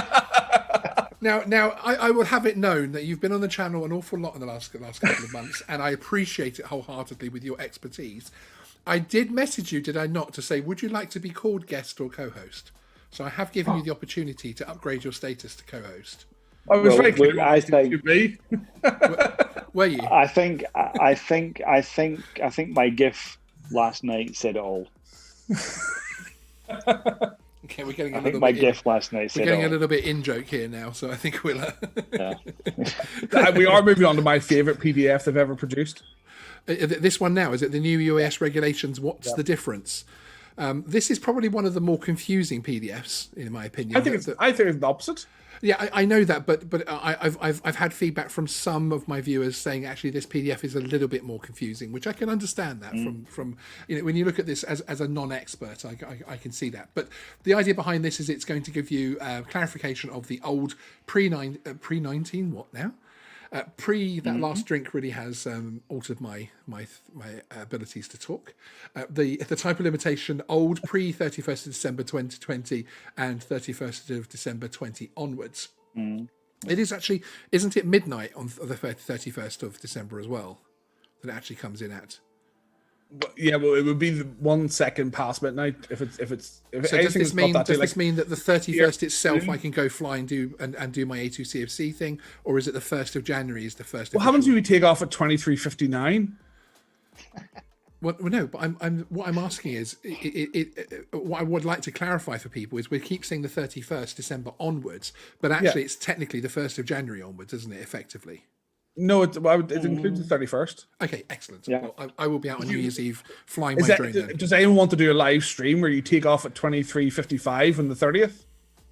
Please do. And Please do. Have to change your rules in flight. Yeah, that would be superb, wouldn't it? To be 150 meters away and try and time it exactly at midnight. I get to 149. But yeah, of course, I would hover at 152 to be safe, of course. I would never want to conduct unsafe operations. Okay, so here we've got the max distance for remote pilot stays the same. Must be kept within visual line of sight. I do remember they were considering changing that from the point of view of actually having a specific distance you have to stay within, but that didn't seem to make it onto the PDFs. Ireland do that more. Yeah, which I think is interesting because, of course, I am a middle-aged gentleman with glasses, and perhaps the distance I can see a drone at is interesting. One video which is coming up in January, which I've already recorded, actually with the help of a manned aviation pilot, is what is situational awareness. That's a very important video, which I think I'd love the viewers to watch come January, because that would explain to you why it's not only important to not just see a black dot, I can just about see my drone. I think that dot's my drone and not a leaf on that tree, but why it's actually important to know where it is and also what's around that drone as well, the situational awareness side of things. Unwell Gaming is asking, how drunk are you right now? I'm surprised, actually. I'm okay. I'm pretty okay. So yes, I'm surviving. Thank you for asking. We need more super chats then. Maximum weight in flight. Please no. Would you ever think I'd say that? It's 20 kilograms before, and now less than 25 kilograms on the new one. Operating area. You've again, the main change there is you've got the A1, A2, and A3 airspaces. Registration, fairly straightforward. No camera required for 250 grams or greater. Toys required for 250 grams or greater. And if it obviously has a camera, as I was saying, it must be a complex camera. It absolutely must be registered. Remote pilot competence was required for 250 or greater, which again, that is still required. And pretty much, an awful lot of it here is common sense, moving the PDFs that we've already read along into here to show the different things like the different airspaces, but also the different sizes of drones and reductions which apply for different sizes of drones in particular areas as well. Any particular comment on this PDF that you want to point out, Andrew? Crowds, massive change, positive and negative for people here. Okay. So positive. Not very much from the crowd perspective, from the people who are in charge of that crowd, but from their perspective, you've got a removal of the 150 meter distance from crowds there, down to 50. Yep. But also, we're not doing 1,000 person crowds anymore. We are doing crowds or groups of people. That technically brings in a busy Oxford Street. Yes, that's right. Which wasn't in before for commercial operators. Yes. That now essentially is in. Exactly. So you can't fly directly overhead them on Oxford Street or any busy street like that, open air. Exactly, because but before isn't this a little bit confusing when they say crowds? how are people supposed to define don't what a think crowd so, actually is? Well, yeah, I hate to reverse back to Ireland. Ireland define it as any more than a group of 12 or more. Yeah, which would make it straightforward. Yeah. I think the idea It's behind it is it's going to require judges' definition at some point. yes, it's another congested I'm argument, very isn't it? confident that we're going to see a prosecution of this within 12 months. Okay. Oh yeah, because this doesn't. I mean, there's quite a few PDFs that have said you can't fly above a crowd. And that I'm sure will actually be challenged at some point. Yes. Yeah, I do think I think you will see. No, the thing is, if you plead guilty, it'll never get a definition. Somebody has to plead not guilty and go to full trial. And fight it, exactly. Because if you look at the previous drone code, then when they talked about crowds of people, they showed actually a little stage, didn't they, in a proper crowd, so you could really see. Yes, I mean, they have a definition. The CA had a definition before, whereas anywhere your movement was restricted. Yes. So if you're watching a concert from a stage, your movement's restricted. If it's just a general county fair or whatever, you can move anywhere you want, maybe not. But if there's anywhere your movement was restricted, because the key thing was, can they get out of the way of the drone themselves? There's a second argument to that is, are they intoxicated like you are now? And therefore, can they perceive the risk of the drone coming towards them? But yeah, there was a definition for crowds other than the 1,000 people. And it wasn't a case you had to count, 90, 998, 999, 1,000 now I'm in. So it's because you had to draw the line somewhere, so they put it 1,000. But yeah, I think under the new rules, it's a give and take. I mean, yes, you can fly closer to major events. They may put geo restrictions in. That's available to them under the new regulations. Whereas urban flying, not saying people would want to fly in urban areas, especially hobbyists, but urban flying is a lot more restricted now in terms of overflight. Yes, absolutely, exactly, and there's also a stipulation which is something that for A2CFC holders to bear in mind as well when we're up flying our Mavic Air 2s and things, that they've obviously, we don't talk about buildings and structures and vessels and that sort of thing, but it is in the Cap 722 it is stipulated that you can assume that flying over a house there's someone inside there, and that type of thing, that you can assume of certain types of building, etc., that there are going to be people inside. So be very, very careful, read up on these rules, and make sure the flight that you are taking is legal. One thing, I don't know if you saw the crash in LA this week. The Spire 2 that went into someone's flat. Yes. Oh, yes. Yeah. So people need to realize, just because they're in a building doesn't mean people are protected. That's why the law says structures, because that is if you look, I'm sure it's on various forums. That was in Spire 2 that went full tilt into a multi-level or multi-layer glass pane on a skyscraper, smashed through it, went into the property, and caused damage, and thankfully didn't seem to cause injury. It was a professional operator on the set of a TV show in LA. Absolutely, indeed. So, it does happen even for the best of us. So that was a professional operator. So, there's the window on the left where it was smashed into. So, that's the key thing is, it's being technical there. Just because they're in a building doesn't protect them. Just because they're in a car doesn't protect them. I mean, I'm aware at a UK race course where a drone fell at the sky and went through the windscreen of a Bentley. Yeah, no, absolutely, and it is something that we have to bear in mind. It's one thing saying, these rules are this, these rules are that, but we do have to take responsibility for our flights and keep it safe, frankly, to keep the skies open for ourselves as well. Just very quickly, Elsmeg Head, our senior moderator, thank you for your £5 super chat. Hit that dollar icon to show your support for Geeksvana and the gang. Thank you for saying that, Smeg. And Smeg, I hope you have a great Christmas and New Year. I will. Put a link to your channel in the chat in a few moments when I find that correct button. But we'll move on to our final PDF of the evening. Just look at Phil's comment there about the 500 people. Phil Barnfield, good to see you, sir. 500 people in a large field compared to 500 people in a small outdoor area. Same numbers, but the person density would be totally different. Very vague, and I'm sure will be challenged. It's a good point. Yes. The key thing is it has to be challenged by somebody getting prosecuted for it. Yeah. and then pleading not guilty. So if Phil wants to offer that up, I'm sure we can arrange it. So we have our new I contestant. agree with what he's saying in terms of the risk profile. Those two things is different. The new law recognises that essentially more so than the old law did, where it was very prescriptive. But yeah, no, the only way to challenge this is to go in front of a judge and plead your case. Yeah, no, indeed, I agree completely. It's going to be interesting. Okay, now this is CAP 2012, which again I'm going to pop the link in the chat again for anybody who is watching this, so that they can download these PDFs themselves and keep them. Requirements for flying in the open category, and this is my personal favourite actually of the PDFs, because I think this is really helpful to all us drone flyers.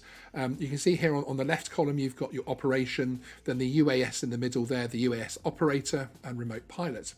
So first of all, max height is 400 feet, no dropping of articles, no carriage of dangerous goods. So I wonder what stipulated is dangerous goods. Can I carry a burger from my local McDonald's if it's in visual line of sight? I mean, dangerous goods is a thorny issue with the drone delivery trials. Are there? Dangerous goods is defined by ICAO. And you have to get dangerous goods permission to carry dangerous goods, and it's usually anything that cause harm to a human, essentially. So the problem is the current regulations for dangerous goods talk about the pilot has to be on board to do fire suppression duties and things like this. Not so easy with that unless you're sort of a Lego person attached to your drone. But it's so the problem is the regulations don't fit. There are new regulations on their way.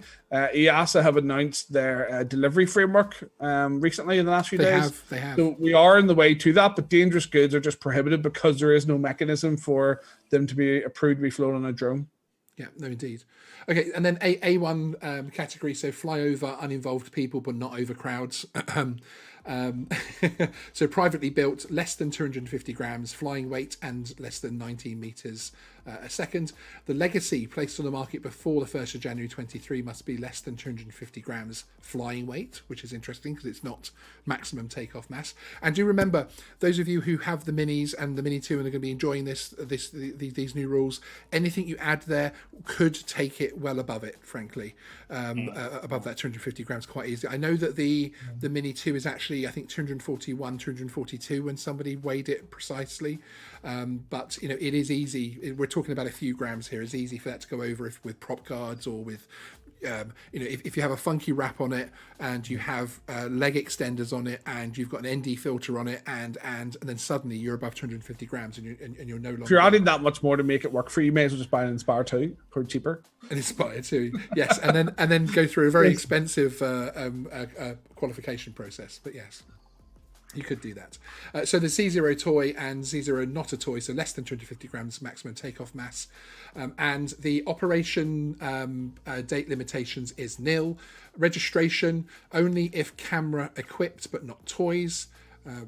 The minimum age is nothing on the sub 250 for privately built and the toy, and then as we were saying before, it is 12 without supervision, and the only competency is reading the user manual, which let's face it, when's the last time we all read one of those? Actually, I read one yesterday for a new portable monitor that I've got, so I do read them, I have to say. I was just going to say that there's user manuals that nobody reads the user manuals. Most of the questions in the forums and Facebook and stuff are basically asking questions focused, which can be answered. That's right. That's right. But hey, it's good that people are at least asking the questions as well, which I think is a positive. But yes, the user manuals, you'll be surprised what's in there. In the DJI user manual, there's actually a pre-flight checklist. Specifically for the DJI Craft, which is very useful. Okay, so again, under A1 category, no intentional flight over uninvolved persons. So the class of drone there, C1, less than 900 grams maximum takeoff mass or 80 joules when it hits your head. There is no date for limitation there. Registration, yes. And then you need user manual, online training, and an online foundation test.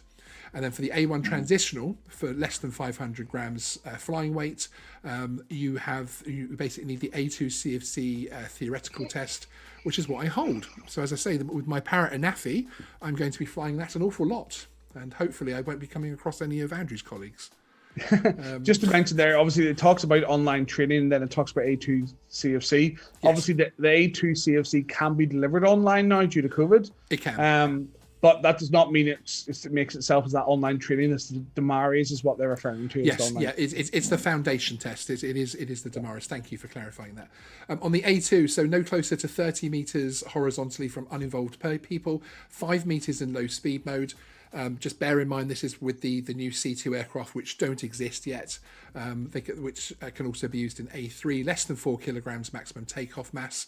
And no closer than 50 meters horizontal for the A2 transitional. So it's the 50-meter rule that is important here, and it needs to be less than 2 kilograms on the transitional for A2 aircraft. So, for instance, something like your Mavic Air 2, you can fly that within the A2 airspace on. Under the transitional rules. And for this, again, you need to read the user manual, the online foundation training, the self-practical training, which we were talking about before, is the form that you sign to say you've done a certain amount of hours, etc., and the A2 CFC theoretical test. So that opens up quite a lot of airspace there. And of course, then you have the A3, which is essentially what we have now, basically. That opens up a lot of nice airspace, doesn't it, guys, in terms of a UK hobbyist with a relatively simple qualification like the A2 CFC. As a holder myself, I'm going to be able to fly in some very exciting places come January. Come the 31st. It's not just you can fly there, it's also that if somebody does challenge, you've got a much more robust way of saying I'm safe and legal. Yes, exactly. Because at the moment you don't have anything really. No, that's right. You may have the DMARIS test, but carrying that with you, etc. Whereas the A2 comes essentially with a card you can carry, or on your phone. So, I think that you need to. It's going to look at a lot less hassle to go and fly in places like, beaches, National Trust, and things like that, because you can prove competency. And if you do have the insurance, it'll open up even more. Exactly. Now, we do have more videos covering specific areas of this coming out in January. I can't believe we're already nearly at Christmas. It's crazy, really. So the A2 CFC series. This is the gin. The EASA UK rules. This is your fault, Andrew. I didn't send you super chats. Video series. Yeah, but you came up with the idea, and we didn't discuss that beforehand. But I have a rule of sticking to what I promised with my audience. I try to anyway. But yeah, so we do have more in that series coming up, as I say, including some things like the operational awareness, situational awareness video, which I think is going to be a good one. It's not a rule-based video, but actually it is still a competency thing, and just explains to people a little bit more about what they can be looking at, especially now that I almost see the hobby as a little bit more serious, because you can pick up your Mini 2 without qualification, your Air 2 with qualification, and fly in some much more serious places. I'm certainly going to be taking it a lot more seriously from the point of view that previously as a hobbyist, I was far from people. So if something happened, something went wrong, I was fairly confident it would end up in a tree or hitting some grass. Now, of course, that issue has that the risk is increased slightly, hence the training is increased. But I would like to see the hobby in the UK take this seriously and try and look after the new areas. I do think it'll be. So go ahead, Stephen. No, I was just going to say that if you look at the model aircraft hobby side, take themselves very, very seriously in terms of safety. Yes. So why shouldn't the drone community do the same? And this is why I think that we see negativity towards the drone community. But there's much more potential for the drone community. You don't see. We still don't have the social acceptance. I just had this conversation before we came on air with my team. And we were talking about social acceptance, and we still don't have social acceptance within society. And until we have social acceptance, this is not going to, we won't see drone deliveries as a normal thing in society. It just won't happen. We're still fighting for this industry to be taken seriously. Yes. Okay, there's quite a few companies that we're lucky enough that we can be making a living out of it and whatnot. But still, we want to see more companies, more industries, more, let's say, municipalities using drones, whether it be Amazon, whether it be Yamana drones in islands and stuff like that, but we need to have social acceptance, but at the same time the drone community have to take responsibility themselves. Yeah, I think the way we get to social acceptance is that we need to boost the number of drones that aren't there purely for their camera. Yes. So the Amazons, the Manas who are delivering stuff, and people are very aware of that. The problem is, at the moment, you put a drone up going, is it filming me? That's the sort of attitude of people who are uneducated in terms of what the drones are capable of. So I think that once they become aware more normal public life of drone use that doesn't involve cameras as providing a positive benefit to their lives, I think that's the point where it's more socially acceptable, because people will forget about the camera being on board. That's their main concern, is the camera, and they'll be more concerned about other things. So I think that they'll take their mind off it. So I think the social acceptance will come with just more widespread use that doesn't involve filming people. Yeah, absolutely. And I think as well, one of your earlier points, Stephen, about the level of safety within drones and model aircraft, I think that's due to the lower entry level of it. You can obviously go on Amazon and order yourself a Mini fairly cheaply, especially on Facebook Marketplace with the second-hand ones that are around at the moment, and you're up in the air. Whereas obviously with the model aircraft side of things, there is a lot more work. There's a lot more learning. The same as FPV. There is a greater barrier to that side of the hobby, which I think. Just turning my light up a little bit, it's bugging my OCD. So yeah. I think in terms of the barrier as well, you've got the issue of cost, because drones are not cheap in general compared to the average income in the UK. So to make them more available, if you take the A2, yes, if you get insurance, you could then subsidize your hobby by doing the odd job for an estate agent, because it's lawful to do that now. The commercial bit's gone.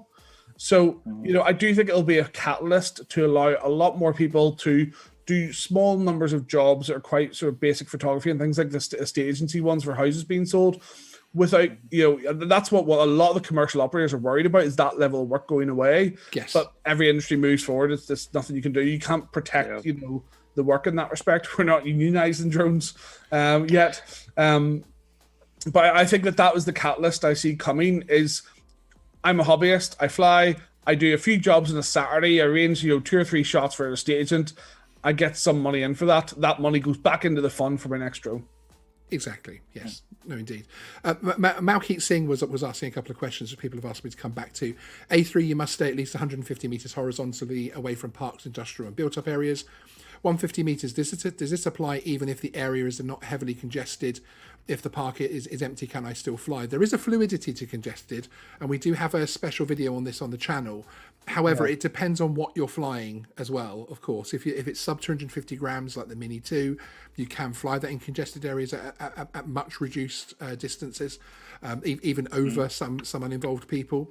Also, if you're a member of BMFA FPV UK and you're an FPV flyer, you can fly in congested area parks without an A2 CFC, or you can go and take that qualification, as other people in the chat are pointing you towards. So there are routes to be able to fly in those areas. It comes back to the definition thing, because the law just says this type of area is congested. It doesn't say, whilst in use, this type of area, an industrial estate that's locked down on Christmas Day that no one's going to work at. Is that a congested area? In the law at the moment, it is, because there is no time limits to it. There's no sort of definition further than this type of area is a congested area. So therefore, until a judge says otherwise, you have to say it is 24 hours a day, 365 days a year. Okay, so Malkeet, you'll be flying the Mavic Air 2. Now, if you were to go and get yourself an A2 CFC, that Mavic Air 2 will be good until the end of 2022 to be able to be flown within the A2 airspace. Let me bring that PDF back up.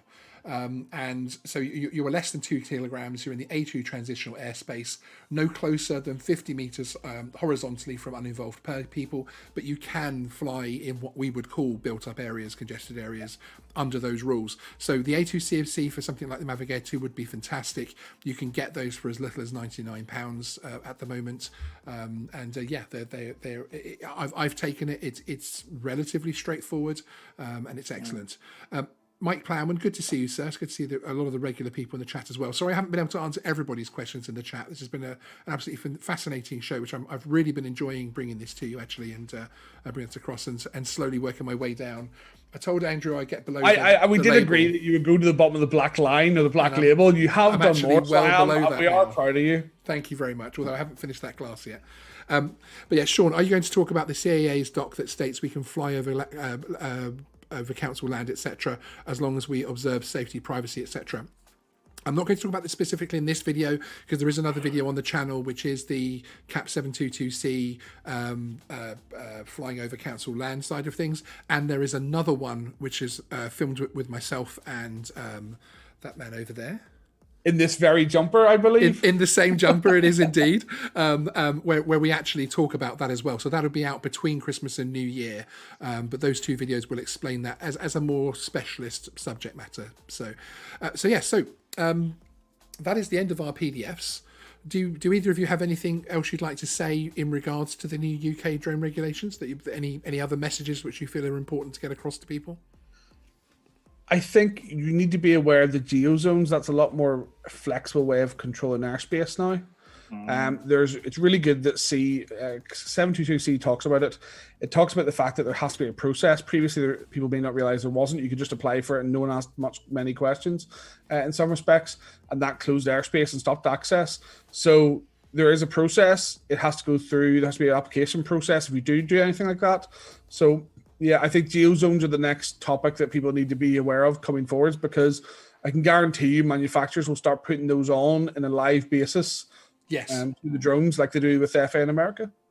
Exactly, and with the UAS geographical zone, we are talking about a situation where essentially the same as actually the one that was in place above the I'm a Celebrity situation, where it was notifying people flying in the area that they are entering a busy area of airspace use, and that there could be things happening all the time, and that gave a sponsor to contact in terms of being able to negotiate your fair access to that airspace should it be safe. For instance, in the live stream that happened just after that started, after we ran a video on that, we showed you the fantastic video from, I'm trying to remember the name of the company now, but GB Helicopters, who actually flew the contestants in there in an amazing formation. They even resprayed all the helicopters black and everything else like that. It was a fantastic video that they made, a great PR for their company.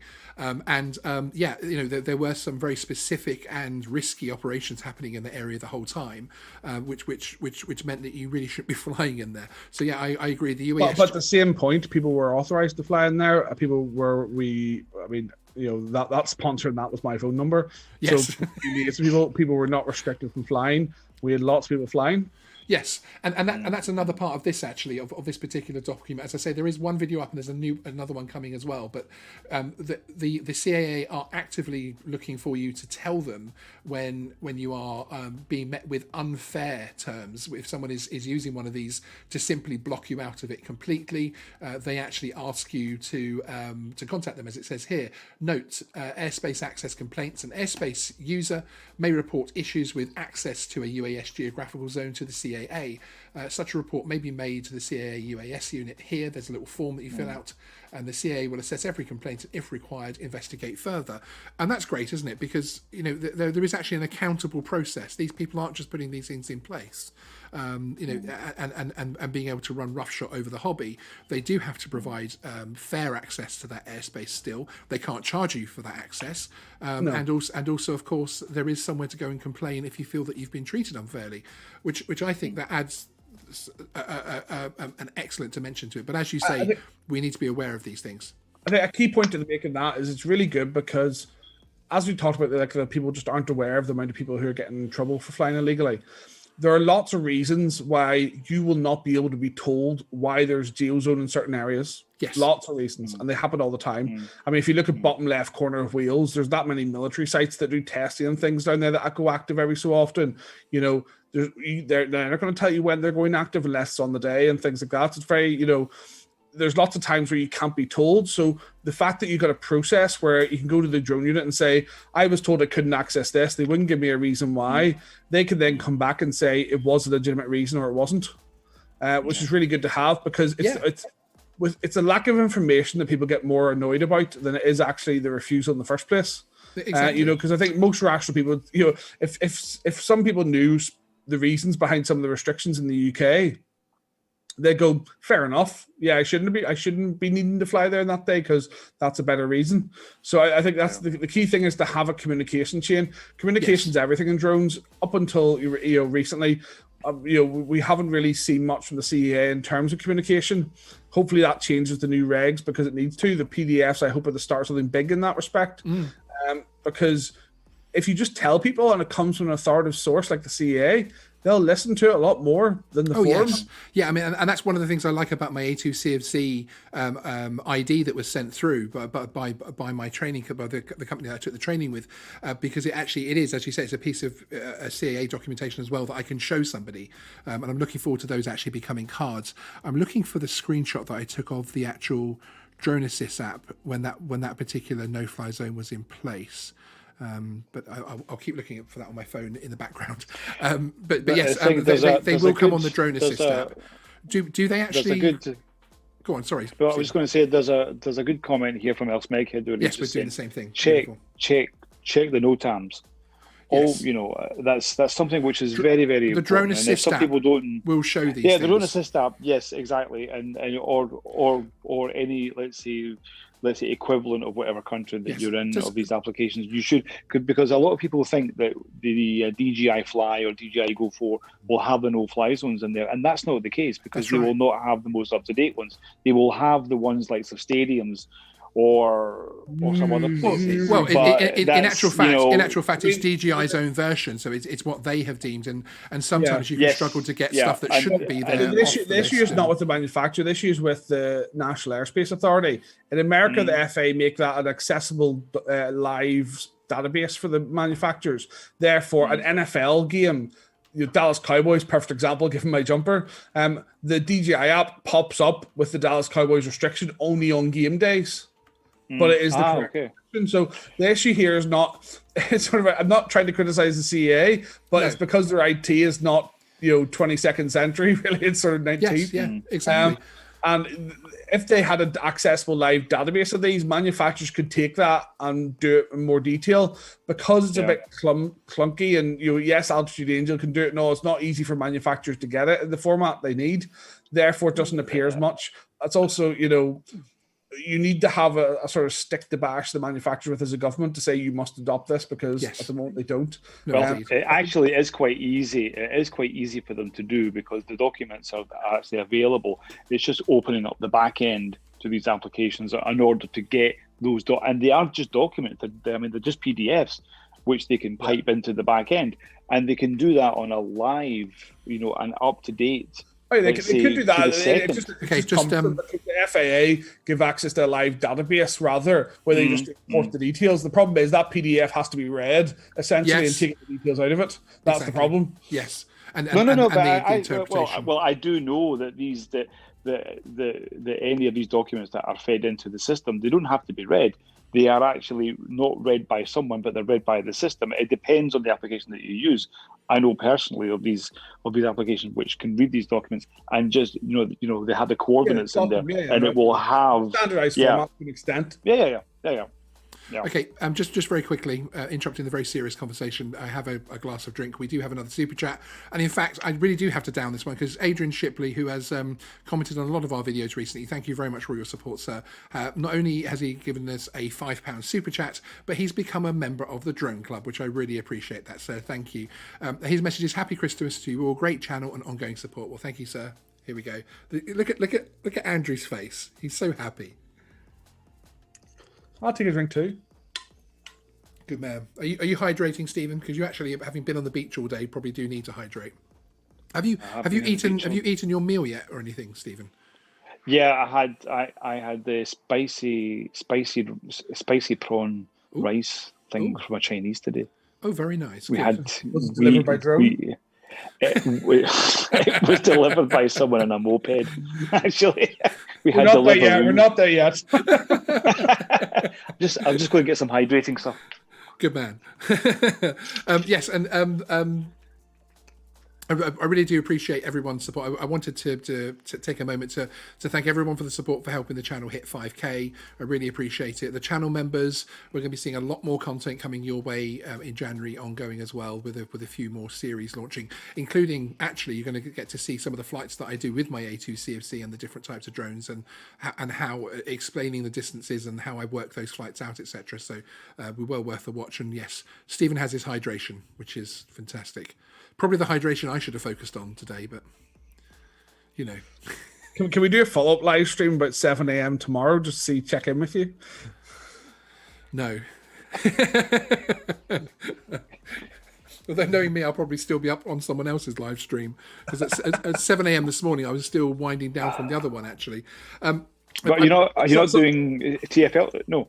TNL's tomorrow night. Yes, it's because we're normally on a Thursday night, aren't we? One thing I wanted to play out very quickly is it's almost finished, but I wanted to give the live audience a sneak preview of our 2021 channel trailer. There's a couple of things which I'm going to change, which if anybody can spot that in the chat, if you can spot the errors in this video, then yeah, you'll win some kind of prize. But here is the channel trailer for 2021. Geeksvana is all about drones and tech. Whether you want to learn about drone regulations, how-to videos, reviews, or the latest news, Geeksvana is the channel for you.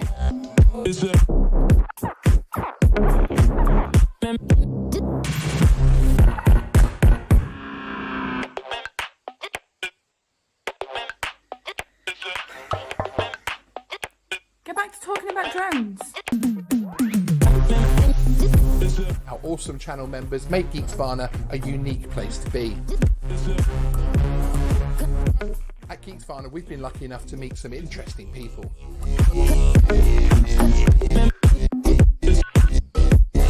This is Geeksvana, and 2021 is going to be a fun year.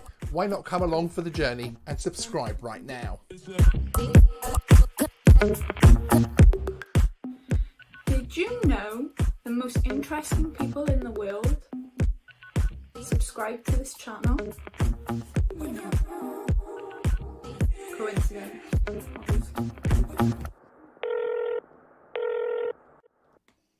And there we go. Yes, the audio levels do need fixing a bit on that one, because they didn't play out particularly well over here. But there's a few changes, a few tweaks I want to make, but we're getting there.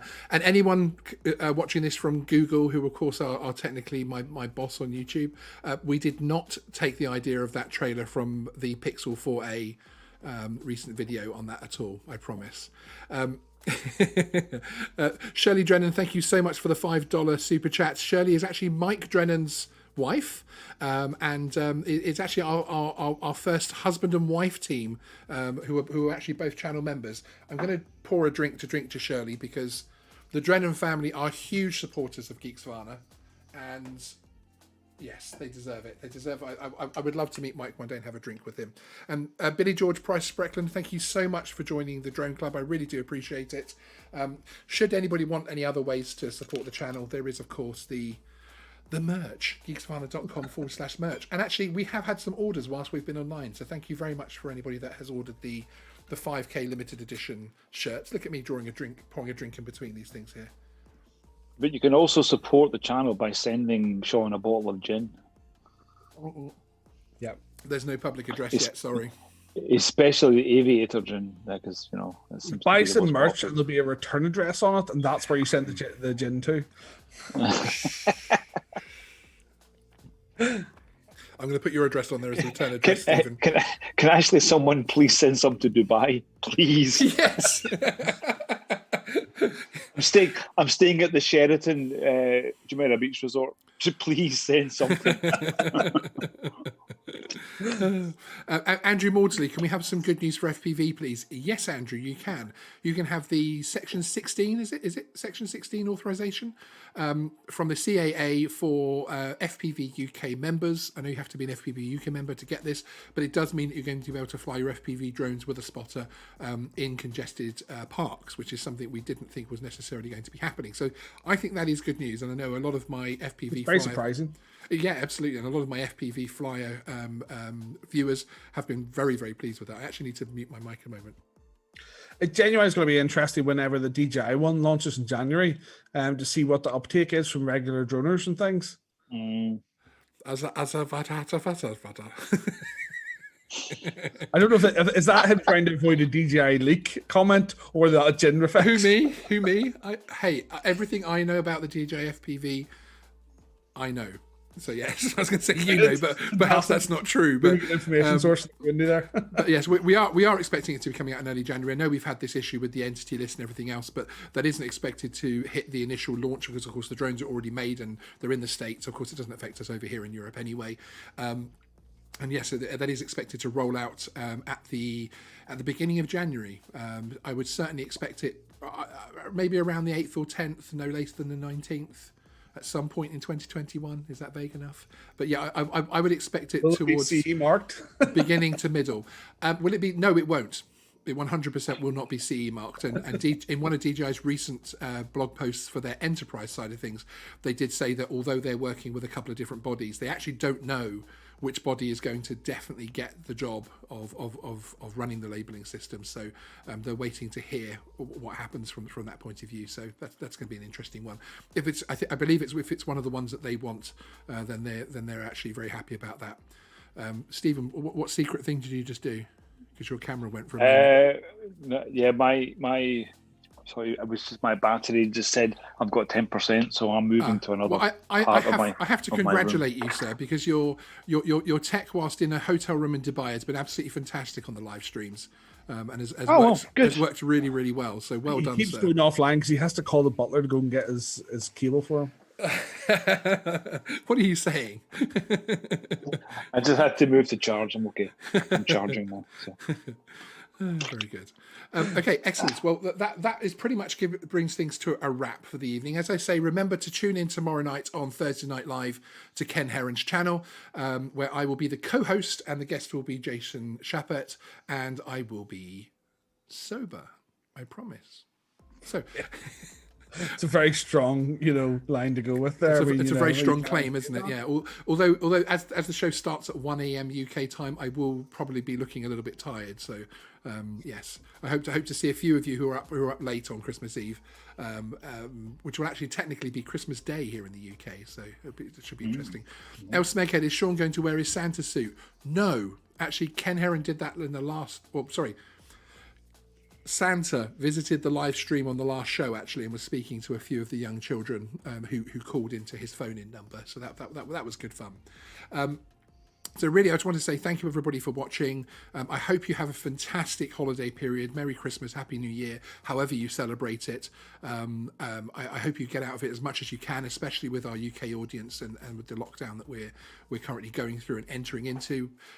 Keep your household close to you. Andrew, thank you, sir. I really appreciate you coming on tonight, and I appreciate all of your input into the channel so far in 2020. And I look forward to rebranding the channel next year. And Stephen, again, I cannot thank you enough for 2020. Flyby Guys are an awesome group, and you've really shown yourself to be a true professional from the point of view that you are doing a very complex job where you are, and a very serious job, and you still come running across the sand to come and join us on our live streams. Baywatch style, slow motion.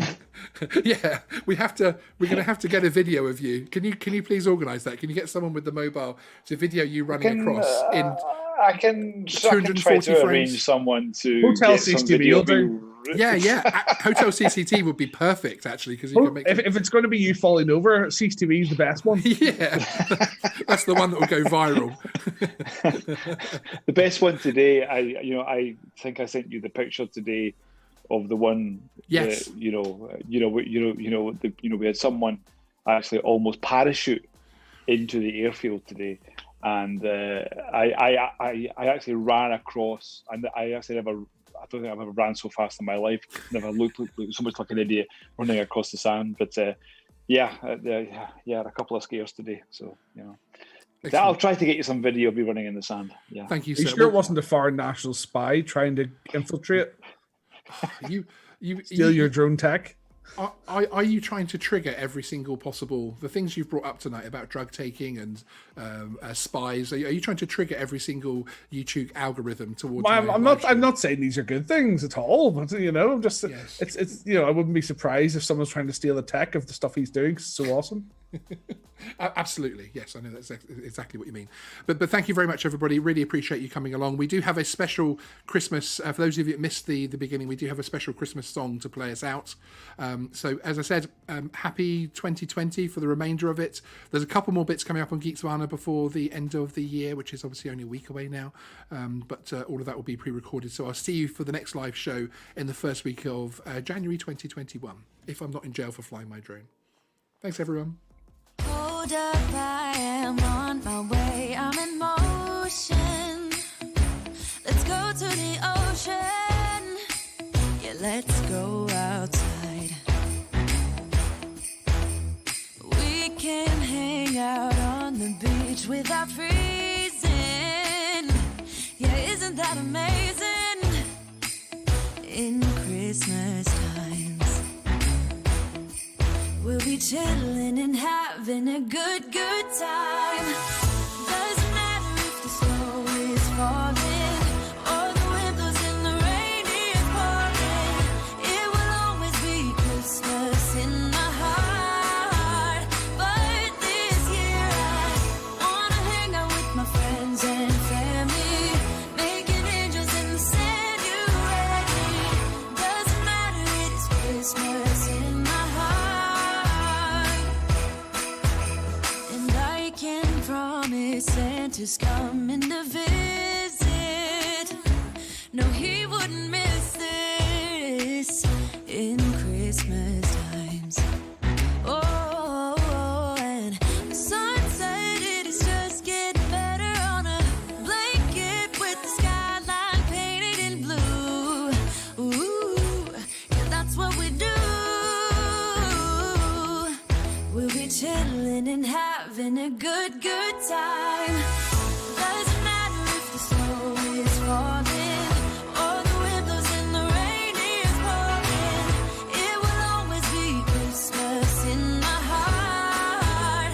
But this year I wanna hang out with my friends and family, making angels in the sand. You ready? Doesn't matter, it's Christmas in my heart. Here we go. All right. Now this Christmas, we're gonna dance. We're gonna dance. Come on. We're gonna dance. Have a good time. Dance. All night long, we're gonna dance. And have a good time. I think Santa's gonna come and join us in this song.